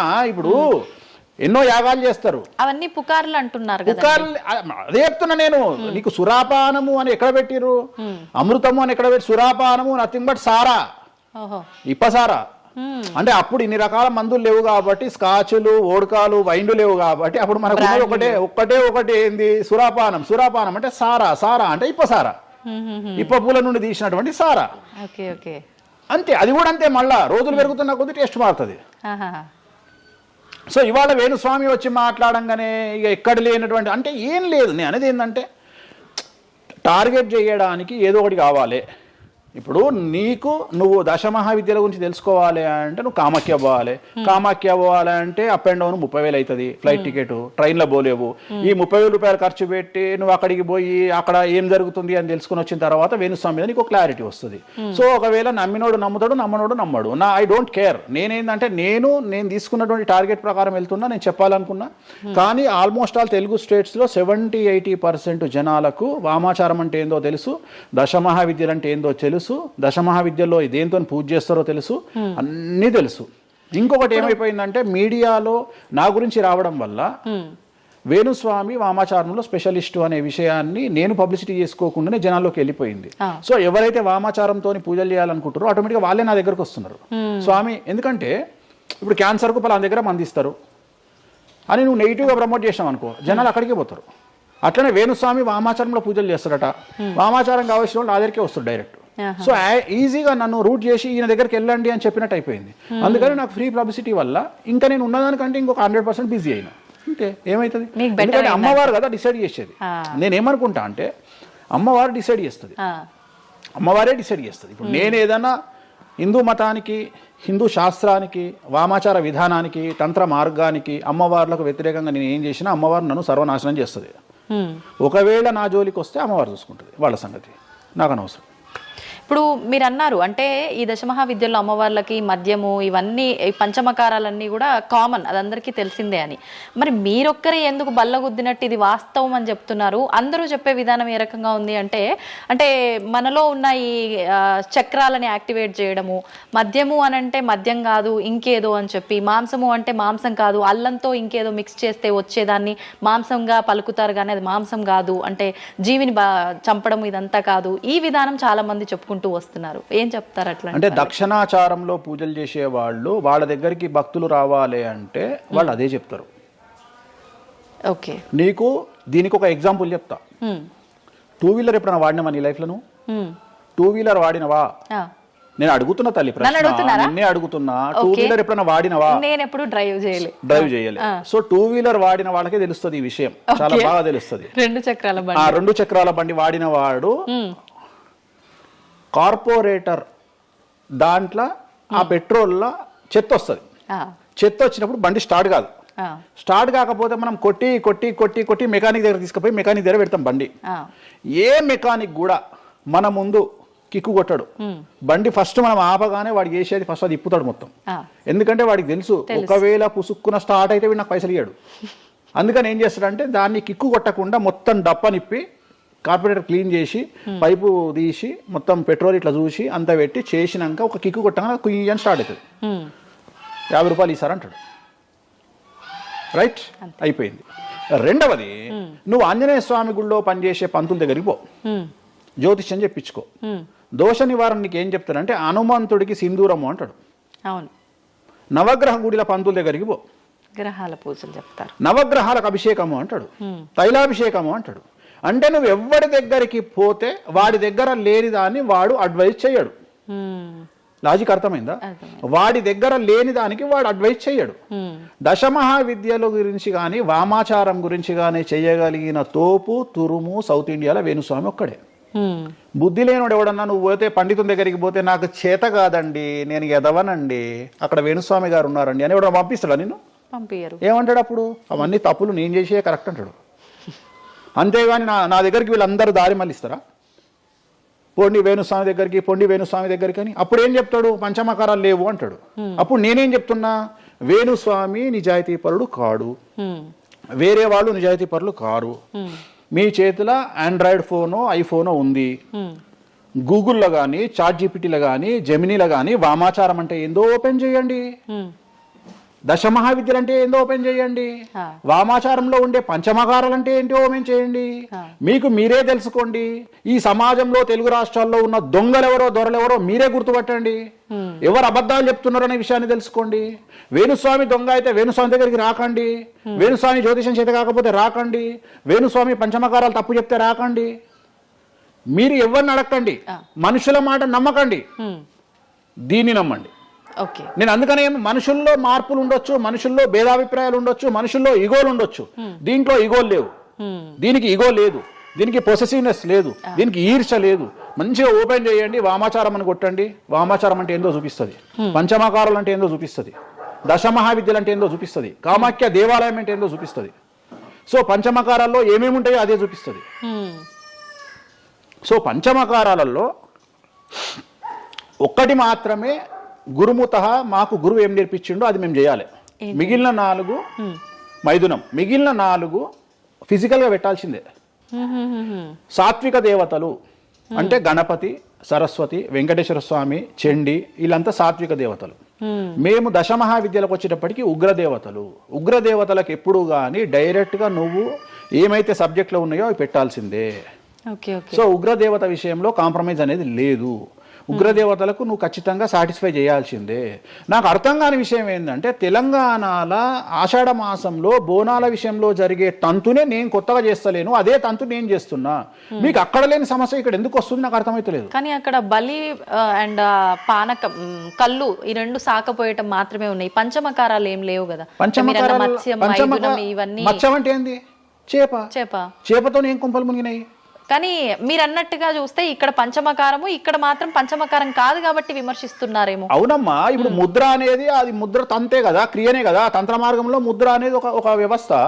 మత్స్యము అంటే చేపనే కదా. నువ్వు కొత్తగా పెట్టేది ఏముందాడా? మటను, మద్యము, మత్స్యము, ఇంకొకటి ఎక్కువ వస్తుంది నీకు, అంతే అంతే కదా నువ్వు పెట్టేది. కానీ అది కూడా ప్రాంతాన్ని బట్టి చేయాల్సిన విధానము. దాన్ని తీసుకొచ్చి ఇక్కడ మాట్లాడేది ఏంది, ఎందుకు మాట్లాడాలి అని అంటున్నారు కదా. సో ఇప్పుడు ఒక ప్రాంతానికే దేవత పరిమితం అయితే అట్లా అని కాదు, కొంతమంది ప్రాంతానికి పరిమితమై ఉంటారు, కొంతమంది గ్రామానికి పరిమితమై ఉంటారు, అలా ఉంటూ ఉంటారు కదా. మరి అక్కడ కామాఖ్య దగ్గరే చేయాలి, కామాఖ్య దగ్గరే మాట్లాడాలి, ఆ పూజలు తీసుకొచ్చి ఇక్కడ చేయడం ఎందుకు? ఇక్కడ నేనేం చేయలేదే అనే వాళ్ళు ఉన్నారు. అవునమ్మా, అదే చెప్తున్నా. వాళ్ళు ఎందుకు అంటున్నారు అంటే వాళ్ళకి పొట్టబోతుంది కదా, వాళ్ళ కూడు దగ్గర నోటి దగ్గర కూడిపోతుంది కదా, మస్తుగా మాట్లాడతారు. ఇది ఏమైతుంది? నేను ఒక లాజిక్ చెప్తా. ఇప్పుడు నీకు ఒక షాపు నడుస్తుంది, బుక్ స్టాల్ అంటే, ఎదురుగా ఇంకో బుక్ స్టాల్ పెట్టినప్పుడు ఆటోమేటిక్గా వీడు దెబ్బతింటాడు. నేను ఒక కొత్త మార్గం ఎంచుకున్నా, ఈ కొత్త మార్గం ఎంచుకోవడానికి దమ్ము ధైర్యం కావాలి. నా వేలో నేను వెళ్తున్నా. నన్ను విమర్శించడానికి చాలా మంది వస్తారు. కారణం ఏంటి అంటే వేణుస్వామి ఒక్కడే, వేణుస్వామి ఒక్కడే. కానీ 99 మంది పాజిటివ్ దక్షిణాచారంలో వెళ్తే వేణుస్వామి ఒకడే వామాచారంలో వెళ్తున్నాడు. వీళ్ళకి నేను అందరికీ కాంపిటీటర్గా వీళ్ళు భావిస్తున్నారు. నేనేమంటున్నా అంటే సార్ నీకు నేను కాంపిటీటరే కాదు, ఎందుకంటే మీరందరూ సౌందర్య మన ఆమె పేరు ఇంకో సాయి ఏమో హీరోయిన్ పేరు ఏదో ఉంటుంది కదా, సాయి పల్లవి. సో మీరంతా సాయి పల్లవి సౌందర్య టైపు, నేను సన్నీ లియోన్ టైపు. నన్ను వదిలేయండి, నన్ను వదిలేయండి. నాకు మీకు కాంపిటీషన్ లేదు. నేను బికినీ మీద తిరుగుతా, నేను అన్ని వదిలేసుకున్నా. నా మొలదారం కూడా తీసి పక్కకు పెట్టిన. అంటే నాకు బట్టలు ఇప్పే అవకాశం మీకు ఇయ్యట్లా, మొత్తం ఇప్పేసుకున్నా నేను ఆల్రెడీ. మీరు ఇప్పుదామంటే ఏం లేవు నా దగ్గర చివరికి నా అండర్వేర్తో సహా నా మొలదారంతో సహా ఇప్పుకున్నా. ఇంకేం లేవు మీరు ఇప్పడానికి. సో మీ పని మీరు చేసుకోండి, మీరు సాత్విక దేవతలను ఆరాధించుకోండి, మీరు ఏం చేసుకోండి. వీళ్ళదంతా ఏ కాన్సెప్ట్ అంటే సువర్ణ పుష్పార్థం అక్షదాం సమర్పయామి అంటే సువర్ణ పుష్పం అనుకొని అక్షతలేనైనా మీరు అదే బ్యాచ్. మందు అనుకొని మటన్ అయినా, మాంసం అనుకొని మటన్ అయినా, మందు అనుకొని స్కాచ్ పోయినైనా నాది ఆ బ్యాచ్. నా బ్యాచ్ నాదే. నేను జెన్యూన్గా ఏం కావాలనో అమ్మవారికి అదే ఇస్తా. చాలామంది శాస్త్రంలో వారాహి అమ్మవారికి ఎరుపు రంగు అన్నము నైవేద్యంగా పెట్టమని చెప్పారు. ఇక మన మేధావులు ఇంత కుంకుమ తీసుకొని అన్నంలో కలిపి ఇక ఫీల్ అవుతుంటాడు, ఇక వాడికి రక్తం కలిపినట్టే ఇక తీసుకొచ్చి పెడతాడు. అంటే నువ్వు అమ్మవారిని పిచ్చిదాన్ని చేస్తావా? శాస్త్రం ఏం చెప్పింది, నువ్వేం చేస్తున్నావు అంటే చెక్ చేసుకోమని చెప్పి ఇవి చెప్ప చేత కాదు ఎవరికి. శాస్త్రం ఏం చెప్పింది, వారాహి అమ్మవారికి ఎరుపు రంగులో అన్నం పెట్టమని చెప్పింది. నువ్వేం చేస్తున్నావు, అమ్మవారిని మోసం చేసి కుంకుమతో అన్నం పెడుతున్నావు. ఆ కుంకుమ కూడా ఒరిజినల్ కాదు, డూప్లికేట్ కుంకుమ. సో అక్కడ ఏం పెట్టాలో నాకు తెలుసు, నువ్వు వాటి పెడతలేవు. అమ్మవారు నిన్నెందుకు రా అనుగ్రహిస్తుంది, అమ్మవారిని నిన్ను ఎందుకు అనుగ్రహించాలి అంటే నువ్వు అమ్మవారిని మోసం చేసే మొనగానివి కదా, మోనార్కు కదా నువ్వు. నేను మోసం చేయ అమ్మవారిని. రెండవది, నన్ను నమ్మితే నా దగ్గరికి రమ్మంటున్నా. నా మాట వినకండి, వాళ్ళ మాటనే వినండి, ఈ శుద్ధపూసల మాటనే వినండి, నా మాట వినకండి. ఫస్ట్ మీరు నన్ను మెచ్చుకున్న వీడియో దయచేసి చూడకండి. నన్ను యాంకర్లు బట్టలిప్పాలి అని ప్రయత్నం చేసిన వీడియోలు చూడండి. నన్ను చాలా వరకు అంటే ఈయన ఏదో దొరకబట్టి విని ఆ ఉన్న లాస్ట్కు నాది ఆ ముల్లారం కూడా ఇప్పేసిన, ఇంకేమైనా ఉన్నాయేమో బాడీలో గుంజుదామో అని ప్రయత్నం చేసే యాంకర్ల వీడియోలు చూడండి. నా గురించి నెగిటివ్ పెట్టిన వీడియోలో చూడండి. మీకు నా మీద చివరిగా నమ్మకం కలిగి ఈయన దగ్గర విషయం ఉందంటే రండి, లేకుంటే రాకండి. ఇంకొక విషయం అంటే మీరు ఇంత ధైర్యంగా దర్జాగా ఒక సవాల్ విసిరినట్టుగా మాట్లాడుతున్నారు వీడియోలో మాట్లాడినప్పుడు. మరి మీరు చెప్పినవన్నీ అంటే వేణుస్వామి చెప్పినవన్నీ వాస్తవాలైతే, శాస్త్రంలో ఉంది నేను చూపిస్తానే అతనైతే ఎంతసేపు ఉన్నా ఆయన పర్సనల్ వీడియోలో చెప్పడము, వేరే యాంకర్ల దగ్గర చెప్పడం తప్ప డిబేట్లకు ఎందుకు రారు, వచ్చి మాతో వాదించవచ్చు కదా, ప్రూవ్ చేయొచ్చు కదా అని చాలా మంది అంటున్నారు. మీరు రెడీనా? డిబేట్లకు రాను. ఎందుకని? కానీ మనం అగ్రిమెంట్ పేపర్లు రాసుకుందాం. నీ ద్వారా చెప్తున్నా నువ్వు కామాఖ్యకు నేను తీసుకుపోతా. నేను చెప్పిన దాంట్లో కామాఖ్యలో ఏది జరగకపోయినా నా దుకాణం పని చేసుకుంటా. నా ప్రాపర్టీ మొత్తం రాసి చేసి నేను నా ఫ్యామిలీతో సహా దేశం వదిలిపెట్టి వెళ్ళిపోతా, లేదు స్టేట్ వదిలిపెట్టి వెళ్ళిపోతా. అన్ని వాస్తవం అని మీరు ప్రూవ్ చేస్తారు. అక్కడ అక్కడికి నేను ప్రూవ్ చేసిన అవసరం లేదమ్మా. నీకే ₹1,00,000 ఇస్తా, పోయి చూసుకొని రాదు కెమెరాలో. ఓకే, దీనికి ఎందుకు డిబేట్ ఎందుకు? నువ్వే పోయిరా, నీకు నేను డబ్బులు ఇస్తా, ₹1,00,000 ఇస్తా, పోయిరా. ఓకే, పోయేసి అక్కడ ఏమేమి జరుగుతుంది, ఏమేమి పూజలు చేస్తారో నువ్వే చెప్పు. ఇప్పుడు కామాఖ్యలో కూడా అమ్మవారి గర్భగుడి లోపల దాకా ఈ పంచమకార వ్యవహారం కానివ్వండి, బలి సాంప్రదాయం, ఆ బలికి సంబంధించిన విధానం కానీ లోపలికి లేదు, అది కూడా ఏదున్నా మెయిన్ గుమ్మం బయటే అని అంటున్నారు. అది సో ఇది అంతా నీకు ఎప్పుడు రైట్స్ వస్తాయి అంటే చూసినప్పుడు మాట్లాడడానికి వస్తాయి. నువ్వు ఎవరో చెప్పిన దాన్ని నన్ను కార్నర్ చేయడానికి అడిగితే పనికిరావు. నేను అనే పాయింట్ ఏంటంటే ఇవన్నీ షో చేయడానికి పనిచేయనటువంటి వ్యవస్థ. అంటే ఇవన్నీ నేను వీడియో రూపంలో మీ ముందుకు తీసుకురాలనేటువంటి వ్యవస్థ. సో దీనికోసము నువ్వు వాళ్ళ కోణంలో నన్ను ప్రశ్న అడిగినావు అనుకో, నేనేమంటున్నా అంటే నా కోణంలో అడిగిపిస్తా, వచ్చి చూడు. నా కోణంలో నువ్వు ఎప్పుడు అడుగుతావు? నాతో పాటు వచ్చినప్పుడు అడుగుతావు. నువ్వు నాతో పాటు చూడకపోతే నువ్వెట్లా అడుగుతావు? అట్లనంట ఇట్లనంట. ఇప్పుడు నార్త్ ఇండియా వాడు ఉన్నాడు, నేపాల్లో ఉంటాడు, వానికి వెంకటేశ్వర స్వామి విగ్రహం ఏందో తెలియదు. సపోజ్ వానికి ఎవరో చెప్పిండు ఎల్లిగాడు వెంకటేశ్వర స్వామి కాదు ఆడ అమ్మవారు ఉన్నదని, వాడు కూడా నువ్వు అడిగినట్టే అక్కడ లోకల్ యాంకర్ అడుగుతుంది, ఆడ వెంకటేశ్వర స్వామి కాదట అమ్మవారు ఉన్నదట కదా అంటాడు. నువ్వు చూస్తే చెప్తావు, అరే పిచ్చినాయాలా, అరే ఎదవనాయాలా, ఆడున్నది వెంకటేశ్వర స్వామిరా, దేవుడురా అని చెప్తావు. ఆ, అవునా? అవును. నువ్వు ఆ కామాఖ్య అమ్మ వాడిని చూస్తానని ఇట్లా అడగకపోతుంటే నువ్వేమడుగుతుంటే నీ వర్షన్ మారుతున్నావు. వేణుస్వామి గారు మిమ్మల్ని ఎందుకు టార్గెట్ చేస్తున్నారండి ఈ ఎదవలు అని అడిగే విధానం మారుతుంది. నువ్వు చూడకపోతే నీకు ఎక్కడ అడుగుతావు. నీ ఆలోచన విధానం ఏంటంటే ఈయన ఏమన్నా ఇరుకున పెడదామా అనే ఆలోచనే తప్ప, అరే ఈయన మరి నేను చూడలేదు కదా, నాకు రైట్సే లేవే అని నువ్వు అనుకుంటలేవు. నీకు రైట్స్ ఎక్కడ ఉన్నాయమ్మా అడగడానికి? నన్ను అడగడానికి నీకు రైట్సే లేవు. అంటే మీరు అన్నట్టు నేను అక్కడికి వచ్చి చూస్తే అక్కడ జరిగేది చూస్తా, అది మాత్రం శాస్త్ర ప్రకారంగా జరుగుతుందో లేదో నేను చూడలేను కదా. అంటే దీన్ని బట్టి నీ ఉద్దేశం ఏంటి అంటే, ఒక దేవాలయంలో కూడా శాస్త్ర ప్రామాణికంగా జరగదు. కామాఖ్యలో తెలుగు వాళ్ళు మాట్లాడుకునే, పండితులు మాట్లాడుకునేవే నిజాలు. ఇప్పుడు నువ్వు అనేది అదే కదా. అంటే అది ప్రాంతీయం ప్రకారంగా జరుగుతుంది. అది మరి ఏదైనా ప్రాంతీయమే జరుగుతుందమ్మా, ఏదైనా ప్రాంతీయమే జరుగుతుంది, ఏదైనా ప్రాంతీయమే జరుగుతుంది. గోవాల కసినో ఆడితే తప్పు లేదు, తెలంగాణలో కసినో ఆడితే తప్పు. దాన్నే దేశకాలమాన పరిస్థితులు అంటారు. తిరుపతి వెంకటేశ్వర స్వామికి తిరుపావడ సేవ చేస్తారు, మరి ఎందుకో లోకల్ టెంపుల్ ఎందుకు తిరుపావడ సేవ చేస్తలేరు? తిరుపతి వెంకటేశ్వర స్వామి వారికి పునుగుపిల్లి తైలం పెడతారు, మరి అట్లనే ఇప్పుడు రేపటి నుండి రామాలయంలో పునుగుపిల్లి తైలం పెట్టి నువ్వు వచ్చి నువ్వు స్టార్ట్ చేయమ్మా. మన తెలుగు రాష్ట్రాలలో నువ్వు ప్రాంతీయత గురించి మాట్లాడుతున్నావు కదా. అంటే ఒక్కొక్క దానికి ఒక్కొక్క కట్టుబాట్లు ఉంటాయి. అవునమ్మా, నీకు కావాల్సింది అల్టిమేట్ గా ఏంది? నీకు డబ్బు కావాలి, నువ్వు కోరుకున్న కోరికలు తీరాలి, అంతే కదా. నువ్వు కోరుకున్న కోరికలు తీరాలి. ఎంతమంది ఎకనామికల్ అఫెన్స్ చేస్తలేరు భారతదేశంలో?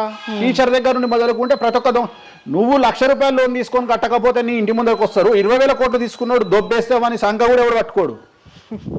ఇవి కదా మనం మాట్లాడుకోవాలి. ఇవి చేతగావు. వేణుస్వామి కామాఖ్య నుండి అమ్మవారిని తెచ్చి హైదరాబాద్లో పెట్టిండు అంటే నేను అనే పాయింట్ ఏంటంటే ఇదే చెప్తున్నా. ఇప్పుడు విమర్శించడానికి, బట్టలిప్పడానికి చేసే ప్రయత్నము, నువ్వు సబ్జెక్ట్ గురించి ఆలోచించి వామాచారం అంటే ఏంది, దీనివల్ల లాభం ఏంది, ఇది కదా అడగాల్సిన ప్రశ్నలు. కానీ ఏం చేస్తున్నావు? నీ దగ్గరకు వచ్చే వరకు సాధ్యమైనంత వరకు అసలు కామాఖ్యలో ఇష్టమే లేదట కదా. ఒకవేళ నిన్ను నిరూపిద్దామని నేను విశ్వ ప్రయత్నం చేస్తే చివరికి నువ్వేం మాట్లాడతావు? అది అక్కడ లోకల్ అట కదా. అవును, లోకలే, అది లోకలే. ప్రతి ప్రాంతానికి ఆచారం ఉంటుంది. మరి సంక్రాంతి అనే పండుగ ఆంధ్ర వారిది కదా, తెలంగాణలో లేదు కదా. మరి తెలంగాణ రేపటి నుండి వేస్తే జనవరిలో తోలు తీద్దాం ఒకనొకంది చెప్పు, మరి చేద్దాం. పతంగులు ఎగిరేసుడు తెలంగాణ ప్రాంతం కదా, ఆంధ్రాలో కూడా నేస్తే తందాం ఈసారి చెప్పు, మరి నువ్వే చెప్పు. ఎందుకు బ్రిటిష్ వాళ్ళు అలవాటు చేసిన న్యూ ఇయర్ ని మనం జరుపుకోవట్లేదా? అంటే నీకు నచ్చిందేమో. నేను అదే చెప్తున్నా, మీరు చేస్తే సంసారం, వేణుస్వామి చేస్తే వ్యభిచారం. అంటే అర్థమైంది ఏంటంటే యాంకరింగ్. ఇప్పుడు ఇంటర్వ్యూ మనం మాట్లాడుకుంటే సంవత్సరం గురించి మాట్లాడదామంటే నీకు అల్టిమేట్గా కాంట్రవర్సీ కావాలి. ఎందుకంటే జనాలు కాంట్రవర్సీ తన్నుకొని వస్తే ఎంజాయ్ చేస్తారు. ప్రశాంతంగా కూర్చొని ఓం నమో వెంకటేశాయ, వెంకటేశ్వరం కొబ్బరికాయ కొడతాడు, వెంకటేశ్వరం నామాలు ఉంటాయి అంటే ఎవరు చూడాడు. ఇట్లా మనం ఇద్దరం పెంట పెట్టుకున్నాం అనుకో, కింద నన్నుదిట్టేటోడు వచ్చిండ్రో ఆ దున్నపోతు అని ఒక కామెంట్ పెట్టి ఎంజాయ్ చేసేటోడు చేస్తాడు. సో ఇవన్నీ చూసి చూసి చూసి చూసి చూసి వెక్స్ అయిపోయినా. నేను ఒకటే నమ్ముతా, ఒక మనిషి విమర్శించంగానే ఆ మనిషి లైఫ్ నాశనం అయితే ఆ మనిషి బ్రతికి వేస్ట్. ఒక మనిషి కొట్టగలిగితే ఆ మనిషి లైఫ్ వేస్ట్. మీరు ఏం కొట్టుకుంటారో, ఏం విమర్శ చేసుకుంటారో మీ ఊహకే వదిలేస్తున్నా. వేణుస్వామి అన్టచబుల్. వేణుస్వామి చాలా కష్టపడి స్థాయికి వచ్చిండు. సో వేణుస్వామి చెప్పేవేవి అబద్ధాలు కాదు. ఇంత పెద్ద స్టేట్మెంట్ ఇస్తున్నా. వేణుస్వామి తప్పు చేస్తే వేణుస్వామిని అమ్మవార్లు సర్వనాశనం చేస్తారు, 1000 ముక్కలు చేస్తారు. వేణుస్వామి సర్వనాశనం అయిపోతాడు. నా జోలికి ఎవడొచ్చినా వాని సంగతి అమ్మవారు చూసుకుంటుంది. ఇంతకంటే బిగ్గెస్ట్ స్టేట్మెంట్ ఎవడు ఇయ్యాడు ప్రపంచంలో, నేను ఇస్తున్నా. సో నేను ఇక్కడున్న తొప్పాసగాళ్ళతో డిబేట్ పెట్టాల్సిన అవసరం నాకు లేదు. నీకు దమ్ముంటే నువ్వు తీసుకురా, ఎవరిని తీసుకొస్తావో నేను డబ్బులు పెట్టుకుంటా, కామాఖ్య తీసుకుపోతా, చూపిస్తా. మళ్ళీ మొత్తం చూపించిన తర్వాత నేను నోట్ల నుంచి ఇది లోకల్ ఇది లోకల్. రాత్రి పెళ్లిలు ఏదైతాయి? ఆంధ్రాలో అవుతాయి. తెలంగాణలో ఏ పెళ్లిలు అవుతాయి? 11 గంటలకు అవుతాయి. మరి ఇప్పటి నుండి తెలంగాణలో ఎవడన్నా రాత్రిపూట పెళ్లి చేసుకుని తన్నాలే పట్టుకొని. ఇంత పెద్ద గ్లోబలైజేషన్ అయ్యింది. చివరికి బాలయ్య బాబు సినిమాలకు కూడా పరదాలు కాలుస్తున్నాం అమెరికాలో, పవన్ కళ్యాణ్ సినిమాలకు కూడా పరదాలు కాలుస్తున్నాం అమెరికాలో. దీంట్లో రానటువంటి పట్టింపు ఓన్లీ వేణుస్వామి కామాఖ్య దగ్గరికి పోయినప్పుడే వస్తుంది అంటే కావాలని చేస్తున్న వ్యవహారం ఇదంతా వాళ్ళ ఇష్టం. ఇప్పుడు కాసేపు ఇవన్నీ పక్కన పెడితే కామాఖ్య, ఈ జాతకాలు, ఇవన్నీ ఇప్పటి వరకు కూడా రకరకాల విపత్తులు అయితే మనం చూసాం. గత ఉగాది మన కొత్త సంవత్సరం నుంచి కూడా ఇప్పటి వరకు చాలా విపత్తులు చూసినాం. అంటే పంచభూతాల్లో ఒక్కొక్కటి ఒక్కొక్క ప్రళయంగా, అగ్ని ద్వారా కావచ్చు, గాలి ద్వారా కావచ్చు, రకరకాలుగా. ఇప్పుడు ఈ గ్రహాల మార్పుల వల్ల ఏవో రాబోతున్నాయని, మొన్న రీసెంట్గా బ్రహ్మంగారి ఇల్లు కూలింది అని, అంటే ఎక్కడ ఏ మూలన ఏం జరిగినా కూడా దాన్ని ప్రతి ఒక్కదానికి లింక్ చేసి దానివల్ల ఏదో దుష్ప్రభావాలు రాబోతున్నాయి, దీనివల్ల ఇబ్బందులు పడబోతున్నారని చెప్పి చెప్తున్నారు. మరి ఈ 2026 మనమైతే ఉగాది నుంచి చూసుకుంటాం, కానీ ఆంగ్ల నూతన సంవత్సరం రాబోతోంది. దీని ద్వారా మనకు ఉగాది వరకు ఈ మధ్య కాలంలో ఎలా ఉండబోతోంది, గ్రహాలు రాశుల పరంగా చూసుకుంటే, పంచభూతాల పరంగా చూసుకుంటే, తర్వాత మనకి సంవత్సరం మారిన తర్వాత ఎలా ఉండబోతోంది. 20 నిమిషాలు ఆడుకుందామనే ప్రయత్నం చేసిన నీకు ఇప్పుడు చిన్న ఫినిషింగ్ టచ్ ఇస్తా. అసలు నువ్వు జనవరి 1కు ముందు నా దగ్గరికి ఇంటర్వ్యూకి ఎందుకు వచ్చినావు? ఎందుకు రావు? ఉగాది కదా నువ్వు రావాలి. ఉగాదిది సపరేట్, అప్పుడు కొత్త పంచాంగం దృష్ట్యా ఇది సపరేట్. క్వశ్చన్ లేదు. ఎందుకని? తప్పు. దీనికి ఆన్సర్ చెప్పినాకనే ముందరకు పోవాలి మనం.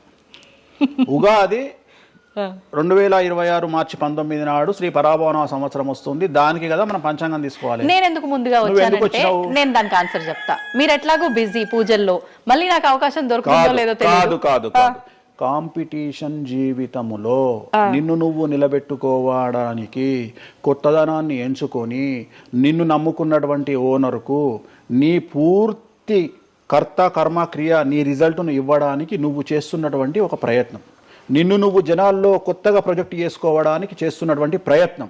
అదే ప్రయత్నం వేణుస్వామి చేసిండు కామాఖ్య విషయం. అమ్మా ఇట్లొచ్చారా? అర్థమైందా?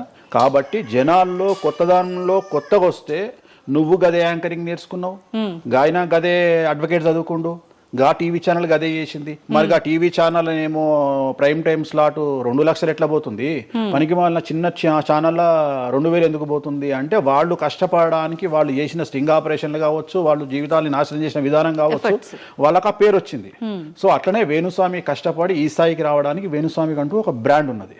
సో రెండవది, ఇదే సంవత్సరం ఇదే ఛానల్లో 2025 శివ అనే ఒక యాంకర్ కు నేను ఇంటర్వ్యూ ఇచ్చిన. అందులో చాలా విషయాలు చెప్పిన. ఏమేం చెప్పినా, ఈ సంవత్సరము రైలు ప్రమాదాలు ఎక్కువ అని చెప్పిన, విమాన ప్రమాదాలు ఎక్కువ అని చెప్పిన. చెప్పంగా వెనకకించి వచ్చి వీరికి పని పాట లేదు, వీడు పొద్దుగా లేస్తే నెగిటివే మాట్లాడతాడు అని తిట్టిరు నన్ను. మరి అయినప్పుడు ఒక్కడన్నా పెట్టడేంద్రా? పెట్టాలే కదా.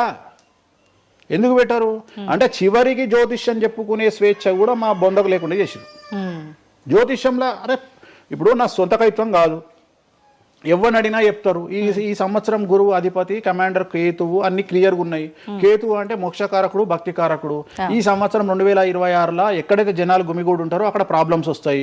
అది రేపు జరగబోయేటువంటి పుష్కరాలు కావచ్చు, రేపు జరగబోయే సమ్మక్క సారక్క పండగ కావచ్చు, లేకపోతే దేవాలయాల్లో ముక్కోటి ఏకాదశి కావచ్చు, ఎక్కడైతే భక్తి భావం ఉంటుందో అక్కడ చాలా పెద్ద పెను ప్రమాదాలు, సంచలనాలు జరుగుతాయని శాస్త్రం చెప్తుంది. శాస్త్రం చెప్పినప్పుడు ఆ శాస్త్రాన్ని వేణుస్వామి చెప్తున్నాడు. దీన్ని కూడా తప్పు తీసుకుపోయి వేణుస్వామి ఏలినాడు శని నడుస్తుంది మేషరాశికి, మేషరాశి బాగుండదు అని చెప్పాలి కానీ మేషరాశి సూపర్ స్టార్లు అవుతారని నేనెందుకు చెప్తా అంటే, ఒక చూసినా వేణుస్వామి మన ఒక ఆమె నేను మీనరాశి బాగాలేదంటే మీనరాశికి బాగాలేదని చెప్తున్నా వేణుస్వామి ఎక్కడ చెప్పాడు వేణుస్వామి అని ఇట్లా ఊతుంది, ఇట్లనే ఊతుంది ఆమె, ఇట్లనే అంటుంది వేణుస్వామి చెప్పిండు అని తిట్టింది. నువ్వు నమ్మవమ్మా, ఆమె అమెరికా నుండి పంచుప్రభాకర్ అని ఒక ఆయన ఉంటాడు, ఆయన తిట్టిండమ్మా ఆ బూతులు భగవంతా నేనైతే తెల్లారి చచ్చిపోతుండే. అంటే వాళ్ళిద్దరికి ఫైటింగ్ జరిగి గదే మీనరాశి అని చెప్తున్నా నేను. ఆమె మీనరాశి అంట, గదే మీనరాశి అంటున్నా. అంటే నేను చెప్పేది అదే. నేను చెప్పేది ఫస్ట్ శనీశ్వరుడు కాదు, శనేశ్వరుడు. శనీశ్వరుడు అని ఎందుకు వచ్చింది అంటే, ఒకరోజు శని శంకరుడు ఇద్దరు కలిసినప్పుడు శంకరుడు శనిని అడుగుతాడు, ఏందా నేను చూస్తే పెద్ద అందరు భయపడుతున్నారు, చాలా పెద్ద పెద్ద వాళ్ళు భయపడుతున్నారు, నువ్వు తోపు తురుమట కదా అంటాడు. అంటే నేను తోపు తురుమా కాదా, రేపు చెప్తా నీ సంగతి అంటాడు. ఎవరు? శని ఈశ్వరుని అంటాడు. అంటే ఏంది అంటే, రేపు నీ టైం వచ్చింది, నీ సంగతి ఏందో చెప్తా అంటాడు.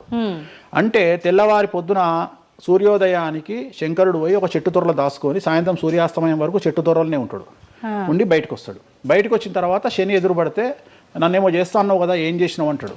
అంటే నువ్వు లయకారకుడివి, ప్రపంచాన్ని శాసిస్తావు, ముల్లోకాలను శాసిస్తావు. అట్లాంటి నిన్ను తీసుకుపోయి సూర్యోదయం నుండి సూర్యాస్తమయం దానిక చెట్టు త్వరలో దాచిపెట్టిన ఇంతకంటే నేను చేసేదే ఉంది అంటాడు. ఆట మొదలు పెట్టేశాడు అక్కడ ఆల్రెడీ. అప్పటి నుండి ఆయనకు శనీశ్వరుడు అని పేరు వచ్చింది. Okay okay. సో ఇది జరిగింది శంకరుడికి కూడా జరిగింది, రాముడికి కూడా జరిగింది. సో ఏలినాటి శని పీరియడ్లో, షష్టమ శని పీరియడ్లో బాధలు పడేటువంటి పరిస్థితి ప్రతి ఒక్కళ్లకు ఉంటుంది. రెండవసారి ఏలినాటి శనిలో మరీ దరిద్రంగా ఉంటుంది. కలియుగంలో దాని తీవ్రత చాలా ఎక్కువగా ఉంటుంది. కలియుగంలో ఫిజికల్ కంటే మానసికమైన దెబ్బలు చాలా ఎక్కువగా ఉంటాయి. జనాలు కొట్టే దెబ్బలు చాలా ఎక్కువగా ఉంటాయి. నరఘోష వల్ల తినే దెబ్బలు చాలా ఎక్కువగా ఉంటాయి. కలియుగ దైవమైనటువంటి వెంకటేశ్వర స్వామి వారికే ఎన్నో రకాల పూజలు చేసి దిష్టి తీయడానికి ప్రయత్నం చేస్తున్న సందర్భంలో ఆఫ్టర్ ఆల్ మానవుల మనమింత.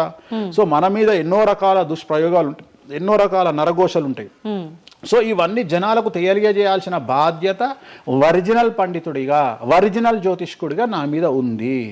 సో సొంత కవిత్వము జనాలకు పాజిటివ్గా చెప్పడానికి నేనేమి ఏమో అంటారు కదా, వ్యక్తిగత ఏదో అంటారు వాళ్ళను, వ్యక్తిగతంగా కౌన్సిలింగ్ ఇచ్చేటువంటి వాడిని కాదు నేను. సో నేను శాస్త్రం ఏం చెప్పిందో నేను దాన్ని మాత్రమే జనాలకు చెప్పడానికి నేను ఇక్కడ ఉన్నా. అంతేగాని క్యాన్సర్ వచ్చిన పట్టుకొని నీకు ఏం లేదు అని చెప్పి వాడిని ఇంటికి పంపించి 2 రోజుల తర్వాత సచ్చేటట్టు చేసేటువంటి నీచుండి నేను కాదు. క్యాన్సర్ వస్తే క్యాన్సర్ వచ్చింది, ధైర్యంగా బతుకు, ఇంకా బతుకు, నీ కోరికలు తీర్చుకో, అన్ని కోరికలు తీసుకొని సావు అని చెప్తా. రెండవది, అన్ని తిని 60 ఏళ్ళు పోతే ఏం తినకుండా 80 ఏళ్ళు బతికితే లాభం లేదు. సో కలియుగంలో ఇవన్నీ సమస్యలు చాలా తీవ్రంగా ఉంటాయి. భార్యాభర్త కారులో పోతే పక్కింటోడు ఏడిస్తాడు, మంచి కారు కొనుక్కుంటే ఏడిస్తాడు, ఒక పిల్లగాడు మంచి ఉత్తీర్ణత శాతంలో పాస్ అయితే ఏడిస్తారు, మంచి ఉద్యోగం వస్తే ఏడిస్తారు, ఒక పొలిటికల్ బాగుంటే చస్తాడు, ఒక యాంకర్కు డబ్బులు వస్తే చస్తాడు. సో ప్రతి దగ్గర ఏడుపు ఏడుపు ఏడుపు, జలసు అనేటువంటిది రాజ్యమేలుతున్నటువంటి సందర్భంలో తెలుగు రాష్ట్రాలలో అది పీక్ స్థాయిలో ఉండేటువంటి పరిస్థితులలో నిజాలు చెప్పి జనాలని భయానికి దూరంగా ఉంచాల్సినటువంటి బాధ్యత నాది, జరగబోయే నష్టం నుండి కాపాడాల్సినటువంటి బాధ్యత నాది అని ఇంతమంది రాళ్ళేసినా, ఇంత చెండాల పనులు చేసినా, వ్యక్తిగతంగా నన్ను విమర్శలు చేసినా నేను ఎవరిని వ్యక్తిగతంగా విమర్శించడం లేదు. ఎందుకంటే ప్రతి ఒక్కడి ముడి కింద ఖచ్చితంగా సమస్యలు ఉంటాయి. ఈ శుద్ధపూస ఎవడూ కాదు. నాకంటూ నెల రోజులు పక్కకు తీస్తే ఒక్కొక్కటి జాతకాలు చెప్పగలుగుతా అందరివి. నేను వాటి జోలికి బోదలుచుకోవట్లేదు. శాస్త్రం ఏం చెప్పిందో శాస్త్ర ప్రామాణికంగా నేను జనాలకు తెలియజేయాలని కోరుకుంటున్నా. సో లాస్ట్ ఇయర్ ఎట్లా జరుగుతుందో 2025లో అనుభవించిన కష్టం కంటే 2026 ఎక్కువ, 2026 కంటే 27 ఎక్కువ, 27 కంటే 28 ఎక్కువ. 2025 నుండి 28 వరకు సమాజంలో ప్రకృతిలో జరిగే సంఘటనల తీవ్రత చాలా ఎక్కువగా ఉండబోతా ఉంది. ప్రకృతి పరంగా, సామాజికంగా, అగ్ని ప్రమాదాల పరంగా, వాహన ప్రయాణాల ప్రమాదం, చాలా రకాల సమస్యలు ఈ సంవత్సరం ఉండబోతున్నాయి.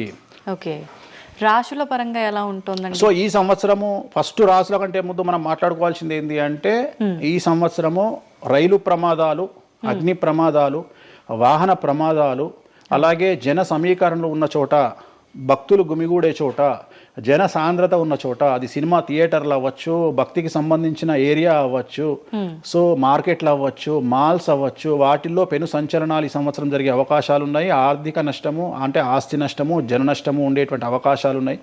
కాబట్టి జనాలకు చెప్పే విషయం ఏంటంటే, భక్తి పేరుతో జనాలు లేనటువంటి ప్లేస్కి వెళ్ళండి. ముక్కోటి ఉంది, ఖాళీగా ఉన్న వెంకటేశ్వర గుడికి వెళ్ళండి హ్యాపీగా. ఆ దేవుడికి డబ్బులు ఇచ్చిన వాళ్ళు అవుతారు, పంతులకు డబ్బులు ఇచ్చిన వాళ్ళు అవుతారు, గుడికి 4 రూపాయలు ఇచ్చిన వాళ్ళు అవుతారు. అట్లనే జనాలు లేనటువంటి ప్లేసుల్లో పుష్కరాలకు వెళ్ళండి ఈ సంవత్సరము. సో జన సాంద్రత ఉన్నటువంటి ప్రదేశాలను ఈ సంవత్సరం అవాయిడ్ చేయడానికి ప్రయత్నం చేయండి. సో టూర్లు మ్యాక్సిమం అవాయిడ్ చేయండి. ఈ సంవత్సరము లోయ ప్రాంతాలలో, కొండ ప్రాంతాలలో, నదీ పరివాహక ప్రాంతాలలో పెను సంచలనాలు నమోదయ్యే అవకాశం ఉంది. టూరిస్టు ప్రాంతాలలో కూడా ప్రాబ్లమ్స్ ఉంటాయి. ఈ సంవత్సరం భారతదేశంలో కొన్ని ప్రదేశాల్లో మత కల్లోలాలు రేగేటువంటి అవకాశం కనిపిస్తూ ఉంది, కర్ఫ్యూ విధించేటువంటి అవకాశం కనిపిస్తూ ఉంది. సో ఇవన్నీ కూడా ఈ సంవత్సరం చాలా తీవ్రంగా ఉండబోతా ఉన్నాయి. సో జాగ్రత్తలు వహిస్తే మంచిది. ఓకే, ఇప్పుడు అంటే ఇవి ఎవరికి, అంటే ఏదైనా గ్రహాల్లో మార్పులు ఉన్న వాళ్ళకా, లేదంటే అంటే ఇదంతా మనం ప్రకృతి పరంగా చెప్పాలి. ప్రకృతి పరంగా దాంట్లో ఎవరు ఉంటారు అంటే, చనిపోయే వాళ్ళని తీసుకుంటే ఆ బాధితులు ఎవరైతే ఉంటారో వాళ్ళ జాతకంలో ఏలినాటి శనో, షష్టమ స్థానంలో శనో, వ్యయ గురువో ఉంటాడు. సో మనం వాళ్ళే అని చెప్పలేం కదా, అక్కడికి పోయిన వాళ్ళల్లో వాళ్ళు ఉంటారు. ఎవడైతే నష్టజాతకుడు ఉంటాడో వాడికి ఆ ఇన్సిడెంట్ జరుగుతుంది. సో ఇది ఓవరాల్ గా సంవత్సర ప్రిడిక్షన్ అంటారు. సో రాబోతున్నటువంటి సంవత్సరం పేరు కూడా చాలా చాలా చాలా కాంట్రవర్షియల్ నేమ్, పరాభవనామ సంవత్సరము. పరాభవము అంటే ఓటమి, అవమానముతో కూడిన ఓటమి అని అర్థం. పరాభవము, దుర్యోధనుడికి మయసభలో జరిగినది పరాభవము. సో అలాంటి పరాభవము ఎవరికి జరుగుతుంది అంటే ఎవరి జాతకంలోనైతే ఏలినాటి శని ఉందో 6వ స్థానంలో శని ఉన్నాడో 8వ స్థానంలో శని ఉన్నాడో 12వ స్థానంలో గురువు ఉన్నాడో వాళ్లకు ఈ సంవత్సరం సంచలనాలు ఉండబోతా ఉన్నాయి. అది మేషరాశి కావచ్చు, మీనరాశి కావచ్చు, సింహరాశి కావచ్చు. సో ఇలాంటి వారికి ఈ సంవత్సరం పెను సంచలనాలు ఉండేటువంటి అవకాశాలు ప్రస్ఫుటంగా కనిపిస్తూ ఉన్నాయి. సో ఇది ఓవరాల్గా సంవత్సర ఫలితము. ఇక 12 రాశులకు సంబంధించి ముందుగా మేషరాశి కనుక తీసుకున్నట్లయితే మేషరాశికి ఈ సంవత్సరము ఏలినాటి శని నడుస్తూ ఉంది. సో ఏలినాటి శని ఒక పక్క గురువు బాగాలేడు, ఒక పక్క రాహు బాగాలేడు, ఒక పక్క కేతు బాగాలేడు. సో ఇలాంటి సందర్భంలో పెను సంచలనాలకు కారణభూతమయ్యేటువంటి అవకాశం ఉంది. సో విద్యార్థులకు ఉత్తీర్ణత శాతం తగ్గుతుంది, కోరుకున్న ప్లేస్మెంట్స్ రావు, వీసా రిజెక్ట్ అయ్యే అవకాశం ఉంది. ఉద్యోగస్తులకు పై అధికారుల వల్ల సమస్యలు ఉంటాయి, ప్రమోషన్లు ఆగిపోతాయి. సో బదిలీలు చాలా దూరంగా బదిలీలు అయ్యే అవకాశం కనిపిస్తూ ఉంది. రాజకీయ నాయకులకు ఫెయిల్యూర్స్ కనిపిస్తూ ఉన్నాయి, ఉన్న పదవులు కోల్పోయే అవకాశం కనిపిస్తుంది, ఎన్నికలలో ఓటమి కనిపిస్తూ ఉంది. రైతులకు మొదటి పంట కంటే రెండవ పంట బాగుండే అవకాశం ఉంది. కళాకారులకు క్రీడాకారులకు అవకాశాలు తగ్గిపోయి ఆదాయం తగ్గిపోయే అవకాశం ఉంది. స్త్రీలకు సంబంధించి భర్తల మధ్యన గొడవలు అయ్యే అవకాశం ఉంది. అలాగే వ్యాపారస్తులకు బ్యూరోక్రాట్లకు ఈ సంవత్సరం ఏసీబీ, సిబిఐ, సిఐడి లాంటి కేసులు లేదా ఈడీ కేసులు కనిపిస్తూ ఉన్నాయి. ఈ సంవత్సరం ఓవరాల్గా మేషరాశి వాళ్ళని తీసుకుంటే న్యాయపరమైన ఇబ్బందులు, ఆర్థికపరమైన ఇబ్బందులు, ఆరోగ్యపరమైన ఇబ్బందులు, తండ్రికి సంబంధించిన అపమృత్యు గండము,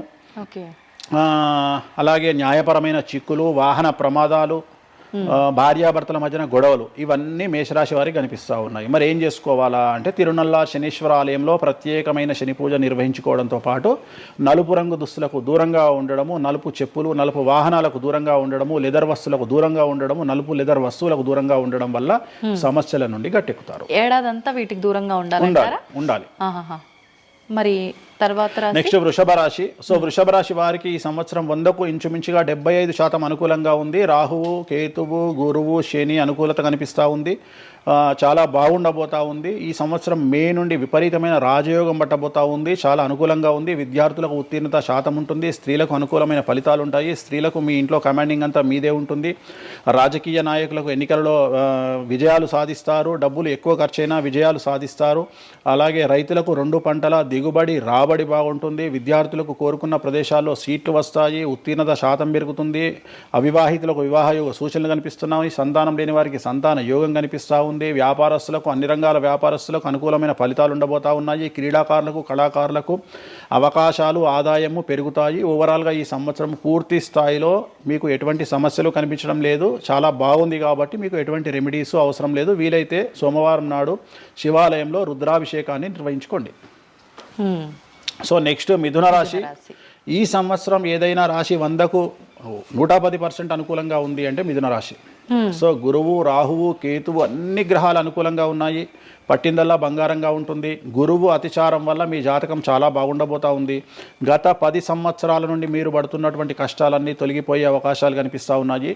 సో కొత్త స్పీడ్తో ముందుకు వెళ్ళండి. కొత్త ఆలోచనలు చేయండి. ఎంత గొప్పగా జీవితంలో ముందుకెళ్లాలో ప్లాన్ చేయండి. చాలా గొప్పగా ఆలోచించండి. చిన్నగా ఆలోచన చేయకండి. గురువు విపరీత రాజయోగాన్ని ఇవ్వబోతా ఉన్నాడు. దైవబలం మీకు అనుకూలంగా ఉంది. గురుబలం మీకు అనుకూలంగా ఉంది. శనిబలం మీకు అనుకూలంగా ఉంది. కాబట్టి కొత్త వ్యాపారాలు ప్రారంభించండి. విపరీతమైనటువంటి చాలా గొప్పగా కలలు కనండి. ఆ కళలను సాకారం చేసుకునే దిశగా ప్రయాణం చేయండి. విద్యార్థులకు అనుకూలంగా ఉంది. ఉద్యోగస్తులకు అనుకూలంగా ఉంది. వ్యాపారస్తులకు అనుకూలంగా ఉంది. రైతులకు 2 పంటలు అనుకూలంగా ఉంది. సో ప్రతి వాళ్ళు చెరువులు, తర్వాత చేపల చెరువులు, రొయ్యల చెరువులు పండించే వాళ్ళకు అనుకూలంగా ఉంది. పౌల్ట్రీ ఫామ్ వాళ్ళకు అనుకూలంగా ఉంది. రాజకీయ రంగం వారికి అనుకూలంగా ప్రజల్లో మంచి మార్పులు కనిపిస్తూ ఉన్నాయి. స్త్రీలకు మీదే కమాండింగ్గా ఉంటుంది. కుటుంబంలో మీరు ఏం చెప్తే అది జరిగేటువంటి అవకాశాలు కనిపిస్తూ ఉన్నాయి. సో మిథున రాశి వారికి పూర్తి స్థాయిలో అనుకూలంగా ఉంది. ఎటువంటి రెమెడీస్, ఎటువంటి పూజలు అవసరం లేదు. అద్భుతం అయితే వీళ్ళది. నెక్స్ట్ కర్కాటక రాశి. సో నెక్స్ట్ కర్కాటక రాశి. సో కర్కాటక రాశి వారికి కూడా ఇంచుమించు 90% అనుకూలంగా ఉంది. కాకపోతే ఇక్కడ ఉన్న సమస్య ఏంటి అంటే మే వరకు 2026 మే వరకు కొద్దిగా వీళ్ళకు గురువు 12వ ఇంట్లో ఉన్నాడు కాబట్టి కాళ్ళు చేతులు విరిగే అవకాశం ఉంది. దెబ్బలు తగిలించుకునే అవకాశం కనిపిస్తూ ఉంది. జాగ్రత్తగా ఉండండి. సాధ్యమైనంత వరకు లెమన్ ఎల్లో కలర్ దుస్తులు ధరించే ప్రయత్నం చేయండి. చాలా అనుకూలంగా ఉండబోతా ఉంది. రాజకీయ రంగంలో ఉండే వాళ్లకు విపరీతమైనటువంటి విజయాలు సిద్ధిస్తాయి. జనాల్లో అనుకూలమైన వాతావరణం ఉంటుంది. వ్యాపారస్తులకు విశేషించి అనుకూలంగా ఉంటుంది. విద్యార్థులకు అనుకూలంగా ఉంటుంది. అలాగే రైతులకు అనుకూలంగా ఉంటుంది, కళాకారులకు క్రీడాకారులకు మరీ అనుకూలంగా ఉంటుంది. కాకపోతే ఓవరాల్గా కర్కాటక రాశి వారికి ఈ సంవత్సరం కొద్దిగా శత్రువుల యొక్క బెడద ఒక 10% కనిపిస్తూ ఉంది. కానీ శత్రువులను పట్టించుకోకండి. శని బలం వల్ల వాళ్ళు ఎంత ప్రయత్నాలు చేసినా, రాహు బలం వల్ల వాళ్ళు ఎంత ప్రయత్నాలు చేసినా మిమ్మల్ని ఎవరు ఏమీ చేయలేరు. సో మీరు చేయాల్సింది ప్రతి గురువారం నాడు లెమన్ ఎల్లో దుస్తులు ధరించే ప్రయత్నం చేయండి. అలాగే శ్రీకాళహస్తిలో గురు దక్షిణామూర్తి వద్ద గురువారం నాడు గురుహోరలో గురువుకు అంటే దక్షిణామూర్తికి అష్టోత్తర పూజ చేయించుకోండి. అలాగే పసుపు రంగు పువ్వు ఏదైనా ఉంటే అక్కడ నుండి తెచ్చుకొని ఇంట్లో పెట్టుకోండి, మీకు అనుకూలమైన ఫలితాలు ఉంటాయి. అంటే శని వీళ్ళకి ఫేవర్గా ఉన్నాడు, అంటే శని వీళ్ళకి చాలా ఫేవర్గా ఉన్నాడు, రాహు ఫేవర్గా ఉన్నాడు, కేతు ఫేవర్గా ఉన్నాడు, మే నుండి గురువు కూడా ఫేవర్గా ఉంటాడు. అది ఉన్న చిన్న చిన్న ఇబ్బందులకు కూడా ఏమైనా దానాలు అలాంటివి అదే మనం చెప్పిన ఎందుకు గురువు లెమన్ ఎల్లో కలర్ గురువుకు దక్షిణామూర్తి సరిపోతుంది, ఇంకా అవసరం లేదు, దానాలు అవసరం లేదు. మరి తదుపరి రాశి సో నెక్స్ట్ సింహరాశి. సింహరాశికి ఈ సంవత్సరం అష్టమ శని నడుస్తూ ఉంది. గురువు వ్యతిరేకమైన ఫలితాలు, రాహు కేతువు చాలా నెగిటివ్గా ఉన్నారు. సో ఇంచుమించుగా 4 గ్రహాలు వ్యతిరేకమైన దిశలో ఉన్నాయి. అష్టమ శని అంటే తల్లికి ఆరోగ్యపరమైన ఇబ్బందులు ఉంటాయి, మానసికమైన ఇబ్బందులు ఉంటాయి, శారీరకమైనటువంటి అనారోగ్య సమస్యలు ఉంటాయి, అలాగే ఆర్థికపరమైన ఇబ్బందులు, న్యాయపరమైన చికాకులు ఉంటాయి. జాగ్రత్తగా ఉండండి. నలుపు రంగు దుస్తులకు దూరంగా ఉండండి. విద్యార్థులకు సమస్యలు, ఉద్యోగస్తులకు సమస్యలు, వ్యాపారస్తులకు సమస్యలు, ఈడీ కేసులు, పోలీస్ కేసులు, బ్యూరోక్రాట్స్కు సిబిఐ కేసులు, రైతులకు పంటల దిగుబడిలో నష్టము, కళాకారులకు క్రీడాకారులకు వాళ్ళ అవకాశాలను ఇతరులు దక్కించుకునేటువంటి అవకాశం కనిపిస్తూ ఉంది. స్త్రీలకు భార్యాభర్తల మధ్యన గొడవలు. సో ఓవరాల్గా సింహరాశి వారికి ఏ రంగంలో వారైనా సమస్యలు కనిపిస్తూ ఉన్నాయి. అష్టమ శని ప్రభావం కనిపిస్తూ ఉంది కాబట్టి నలుపు రంగు దుస్తులకు దూరంగా ఉండండి. తీరు నల్లార్ శనీశ్వర ఆలయంలో ప్రత్యేకమైన శని పూజను నిర్వహించుకోవడం ద్వారా సమస్యల నుండి గట్టెక్కుతారు. ఓకే. సో నెక్స్ట్ కన్యారాశి. ఈ సంవత్సరం కన్యారాశి వారికి ఇంచుమించు 75% అనుకూలంగా ఉండబోతా ఉంది. శని, అలాగే కుజుడు, రాహువు, కేతువు, గురువు అనుకూలతల వల్ల చాలా అనుకూలంగా ఉండబోతా ఉంది. ఒకే ఒక్క సమస్య ఈ సంవత్సరం ఉండేది, భార్యాభర్తల మధ్యన ఈగోలు కానీ క్లాషెస్ కానీ వచ్చే అవకాశం ఉంది. సో కాంప్రమైజ్ అవ్వడానికి ప్రయత్నించండి. భార్య దగ్గర భర్త, భర్త దగ్గర భార్య కాంప్రమైజ్ అవ్వండి. ఈగోలకు పోవద్దు, జెలస్లకు పోవద్దు. ఆర్థికపరమైన అంశాల్లో జాగ్రత్తగా ఉండండి. విద్యార్థులకు అనుకూలత కనిపిస్తూ ఉంది, రాజకీయ నాయకులకు అనుకూలత కనిపిస్తూ ఉంది, వ్యాపారస్తులకు, కళాకారులకు, క్రీడాకారులకు విశేషమైన యోగం లభించబోతూ ఉంది. న్యాయస్థానాల్లో పనిచేసే వాళ్లకు, న్యాయ సంబంధమైన వృత్తిలో ఉండే వాళ్లకు అనుకూలమైన ఫలితాలు ఉండబోతూ ఉన్నాయి. స్త్రీలకు విశేషించి అనుకూలంగా ఉండబోతూ ఉంది. సో ఈ సంవత్సరం కన్యారాశి వారికి పూర్తిగా అనుకూలమైనటువంటి ఫలితాలు కనిపిస్తూ ఉన్నాయి. వీరు చేయాల్సినటువంటి రెమెడీ, సోమవారం నాడు రుద్రాభిషేకాన్ని శివాలయంలో నిర్వహించండి, సమస్యల నుండి గట్టెక్కుతారు. సో నెక్స్ట్ తులారాశి. తులారాశి వారికి 6వ స్థానంలో శని కనిపిస్తూ ఉన్నాడు. కాకపోతే గురువు విపరీత రాజయోగాన్ని ఇవ్వబోతా ఉన్నాడు. వీళ్ళకి గురు బలము మరియు దైవ బలం అనుకూలంగా ఉండడం వల్ల మీ జీవితాన్ని కొత్తగా ప్రొజెక్ట్ చేసుకునేటువంటి అవకాశం మీకు దేవుడు కల్పిస్తూ ఉన్నాడు. ముందుకు వెళ్ళే ప్రయత్నం చేయండి. చాలా కొత్తగా మిమ్మల్ని మీరు ఆవిష్కరించుకునే ప్రయత్నం చేయండి. మిమ్మల్ని మీరు కొత్తగా సమాజానికి చూపించుకోండి. దానివల్ల మీ ఆలోచనలు మార్చుకోండి. చాలా గొప్పగా థింక్ చేయండి, గొప్పగా కలలు కనండి, వాటిని సాకారం చేసుకోండి. గురువు అనుకూలంగా ఉన్నాడు. కాకపోతే కుటుంబంలో పెను సంచలనం జరిగే అవకాశం కనిపిస్తూ ఉంది. 6వ స్థానము భాగ్యానికి మరియు శత్రుత్వానికి కారకుడు కాబట్టి శని వల్ల సంచలనం జరిగే అవకాశం ఉంది. విద్యార్థులు, ఉద్యోగస్తులు, వ్యాపారస్తులు, కళాకారులు, క్రీడాకారులు, రైతులు, అలాగే రాజకీయ నాయకులు ఎవరైనా సరే వాళ్ళ జీవితంలో ఏదో ఒక పెను సంచలనం జరిగే అవకాశం కనిపిస్తూ ఉంది. నలుపు రంగు దుస్తులకు దూరంగా ఉండండి. తీరు నల్లార్ శనీశ్వర ఆలయంలో ప్రత్యేకమైన శని పూజ నిర్వహించడం ద్వారా సమస్యల నుండి బయటపడతారు. నెక్స్ట్ వృశ్చిక రాశి. వృశ్చిక రాశి వారికి అర్ధాష్టమ శని వెళ్ళిపోయింది. శని, గురువులు అనుకూలంగా ఉన్నారు, రాహు కేతువులు అనుకూలంగా ఉన్నారు. కళాకారులు, క్రీడాకారులు, ఉద్యోగస్తులు, విద్యార్థులు, వ్యాపారస్తులు, రైతులు, రాజకీయ నాయకులు, స్త్రీలు, అన్ని రంగాల వారికి పూర్తిగా 100కి 100% అనుకూలంగా ఉన్నటువంటి రాశి వృశ్చిక రాశి. పూర్తి స్థాయిలో విశాఖ 4, అనురాధ 1, 2, 3, 4, జ్యేష్ఠ 1, 2, 3, 4, 9 పాదాల వారికి విశేషించి రాజయోగంగా భావించాల్సి ఉంటుంది. మే వరకు విపరీత రాజయోగం కనిపిస్తూ ఉంది. మే తదుపరి కూడా అనుకూలమైన ఫలితాలను పొందుతారు కాబట్టి వీరికి ఎటువంటి రెమెడీసు, ఎటువంటి పూజలు అవసరం లేదు. చాలా గొప్పగా కలలు కనండి. మీకున్నటువంటి కళలను సాకారం చేసుకోండి. మీకు ఎటువంటి రెమెడీస్ కూడా అవసరం లేదు. నెక్స్ట్ ధనుస్సు రాశి. ధనుస్సు రాశి వారికి అర్ధాష్టమ శని నడుస్తూ ఉంది. అర్ధాష్టమ శని అనేటువంటిది డబ్బులను అధికంగా ఇచ్చి ఆ డబ్బుల ద్వారా సమస్యలు తెచ్చేటువంటి ఒక పరిస్థితి. అంటే డబ్బులు లేకపోతేనే సమస్యలు అంటారా? డబ్బులు ఉంటే కూడా సమస్యలు. డబ్బులు ఉన్నప్పుడు వాటిని మనం ఖర్చు చేసే విధానంలో సమస్యలు, వాటిని మనం ఎలా సమాజంలో ఖర్చు పెట్టబోతున్నామనే సమస్యలు ఏర్పడేటువంటి అవకాశం ఉంది. కాబట్టి మీరు ఇన్వెస్ట్మెంట్ చేయడంలో కానీ, అప్పులు ఇవ్వడంలో కానీ, ఎవరికైనా అప్పులు ఇవ్వడంలో కానీ, చిట్టీలు వేయడంలో కానీ, సహాయం చేయబోయేటప్పుడు కానీ జాగ్రత్తలు తీసుకోండి. ఎటువంటి పరిస్థితుల్లోనూ డబ్బులు ఎవరికి ఇవ్వవద్దు. సో ధనుస్సు రాశి వారికి డబ్బు పరంగా సమస్యలు ఏర్పడే అవకాశం ఉంది. రాక డబ్బులు వచ్చినాయి కాబట్టి తీసుకెళ్ళి వేరే వాళ్ళకి ఇచ్చి మోసపోయే అవకాశాలు కనిపిస్తూ ఉన్నాయి. ఈ ఒక్క విషయంలో ధనుసు రాశి వాళ్ళు జాగ్రత్తలు తీసుకుంటే విద్యార్థులకు, ఉద్యోగస్తులకు, కళాకారులకు, క్రీడాకారులకు, రాజకీయ నాయకులకు, స్త్రీలకు, వ్యాపారస్తులకు, రైతులకు, అన్ని రంగాల వారికి ఈ సంవత్సరం అనుకూలంగా ఉంటుంది. ఓన్లీ మీరు చేయాల్సిన రెమెడీ నలుపు రంగు దుస్తులకు దూరంగా ఉండండి. తిరునల్లార్ శనీశ్వర ఆలయంలో ప్రత్యేకమైన శని పూజ నిర్వహించడం ద్వారా సమస్యల నుండి గట్టెక్కుతారు. నెక్స్ట్ మకర రాశి వారికి ఈ సంవత్సరం చాలా అనుకూలంగా ఉంది. ఈ సంవత్సరం అండర్లైన్ చేయాల్సిన విషయం ఏమిటంటే మకర రాశి వారికి భార్యాభర్తల మధ్యన గ్యాప్ ఏర్పడేటువంటి అవకాశం ఉంది. గొడవలు వచ్చే అవకాశం ఉంది. ఈగోస్ వల్ల కానీ వేటి వల్ల అయినా సమస్యలు వచ్చే అవకాశం ఉంది.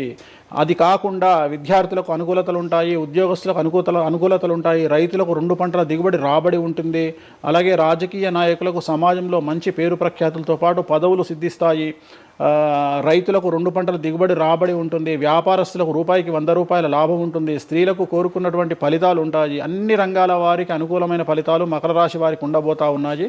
వీరు సోమవారం నాడు శివాలయంలో రుద్రాభిషేకం నిర్వహించుకున్నట్లయితే సమస్యల నుండి గట్టెక్కుతారు. సో నెక్స్ట్ కుంభరాశి వారికి ఏలినాటి శని చివరి అంకంలో ఉంది. చాలా సమస్యలు కనిపించబోతా ఉన్నాయి. కుటుంబంలో ఎవరిని తీసుకున్నా విద్యార్థులు, ఉద్యోగస్తులు, వ్యాపారస్తులు, కళాకారులు, క్రీడాకారులు, రాజకీయ నాయకులు, స్త్రీలు, ఉద్యోగస్తులు, బ్యూరోక్రాట్లు అందరికీ సమస్యలు ఉన్నాయి. వాహన ప్రమాదాలు, పోలీస్ కేసులు, కోర్టు కేసులు, ఆరోగ్యపరమైన ఇబ్బందులు, మానసికమైన ఇబ్బందులు, స్త్రీలకైతే థైరాయిడ్ సమస్యలు, పీసీఓడి సమస్యలు, గర్భసంచికి సంబంధించిన సమస్యలు, మానసికమైన ఇబ్బందులు బాధించే అవకాశం కనిపిస్తూ ఉంది. జాగ్రత్తగా ఉండండి. నలుపు రంగు దుస్తులకు దూరంగా ఉండండి. శనివార నియమాన్ని పాటించండి. సప్త శనివార వ్రతాన్ని పాటించండి. సప్త శనివార వ్రతం అంటే శనివారం నాడు శ్రీ వెంకటేశ్వర స్వామి వారికి సంబంధించినటువంటి వ్రతము. ఇది పుస్తకం మీకు మార్కెట్లో దొరుకుతుంది. తీసుకొచ్చుకొని 7 వారాల పాటు 7 శనివారాల పాటు చేయండి. సమస్యల నుండి గట్టెక్కుతారు. ఇక చివరిది లాస్ట్ది అనేటువంటిది మీనరాశి వారికి ఈ సంవత్సరం జన్మశని నడుస్తూ ఉంది. జన్మశని చాలా డేంజరస్గా ఉండబోతూ ఉంది. ఏ రంగంలో ఉండే వారికైనా ఈ సంవత్సరం సమస్యలు తప్పవు. ఆర్థికంగా, సామాజికంగా, న్యాయపరంగా, ఆరోగ్యపరంగా, వాహన ప్రమాదాలు అవ్వచ్చు, ఆర్థికపరమైన నష్టాలు అవ్వచ్చు, పోలీస్ కేసులు అవ్వచ్చు, ఇంట్లో తల్లిదండ్రులు ఒకళ్లకు ప్రాణగండాలు అవ్వచ్చు, భార్యాభర్తల మధ్యన గొడవలు అవ్వచ్చు. మరీ ముఖ్యంగా ఈ సంవత్సరం మీనరాశి జాతకులు ఉండేటువంటి ఇళ్లలో మగవాళ్లకు సంపాదన లేకుండా ఖాళీగా ఉండడం వల్ల ఆడవాళ్ళు మాత్రమే సంపాదించి, ఆడవాళ్ల ఉద్యోగంతో డబ్బులు సంపాదించి, ఆడవాళ్ళ అంటే భార్యల మీదనో, ఆడవాళ్ళ కూతుళ్ళ మీదనో, తల్లి మీదనో బ్రతికేటువంటి పరిస్థితి మగవాళ్లకు ఉండే అవకాశం ఉంది. కాబట్టి ఈగోలను చంపుకోండి. సో ఆడవారి మీద బ్రతకడానికి సిద్ధపడండి, కష్టపడండి, మానసికంగా సంసిద్ధులుగా ఉండండి. అంటే అలాంటి ఒక కండిషన్ ఈ సంవత్సరం ఉండబోతా ఉంది. ఈ ఒక్క సంవత్సరాన్ని కనుక మీరు దాటగలిగితే మీ జీవితంలో మంచి మంచి మంచి పొజిషన్లకు వెళ్తారు. సో నలుపు రంగు దుస్తులకు దూరంగా ఉండండి. రాత్రిపూట ప్రయాణాలు చేయకండి. వాహన ప్రమాదాలు జరిగే అవకాశం కనిపిస్తూ ఉంది. జన సమూహం ఉన్నటువంటి ప్రాంతాలకు వెళ్ళకండి. సో జాగ్రత్తలు తీసుకోండి. నలుపు రంగు దుస్తులకు దూరంగా ఉండండి. తిరునల్లార్ శనీశ్వర ఆలయంలో ప్రత్యేకమైన శని పూజ నిర్వహించడం ద్వారా సమస్యల నుండి బయటపడతారు. ఇప్పుడు ఈ రాశి ఫలాల్ని ఈ మధ్యకాలంలో చాలా మంది ఫాలో అవుతున్నారండి. ఇది అక్షరం అంటే పేరులో మొదటి అక్షరాన్ని బట్టి ఫాలో అవ్వాలా, లేదంటే డేట్ ఆఫ్ బర్త్ బట్టి వచ్చే రాశిని ఫాలో అవ్వాలా? ఇది పేరులో దాని సంబంధం లేదు. డేట్ ఆఫ్ బర్త్ ప్రకారం చూసుకోవాలి. రెండోది ఇది గోచారం, గ్రహచారం వేరు, గోచారం వేరు. ఇది జస్ట్ గోచారం ప్రకారం ఎలాగైతే మనము సౌరమానం ప్రకారము మనం చూసుకుంటామో అలా ఇది ఓన్లీ చాంద్రమానం ప్రకారము మీ నక్షత్రం ప్రకారం చూసుకోవాల్సిందే. మళ్ళీ వ్యక్తిగతమైన జాతకం వేరు. అంటే ఒక 3-4 రాశులు మినహాయించి అన్ని రాశుల వారికి కొంచెం ఇబ్బందికర పరిస్థితులే ఉన్నాయి. దానికి మీరు చెప్పిన రెమెడీస్ చేసుకుంటే సరిపోతుంది. ధన్యవాదాలండి, చాలా చక్కగా వివరించారు. ఓం నమో వెంకటేశాయ.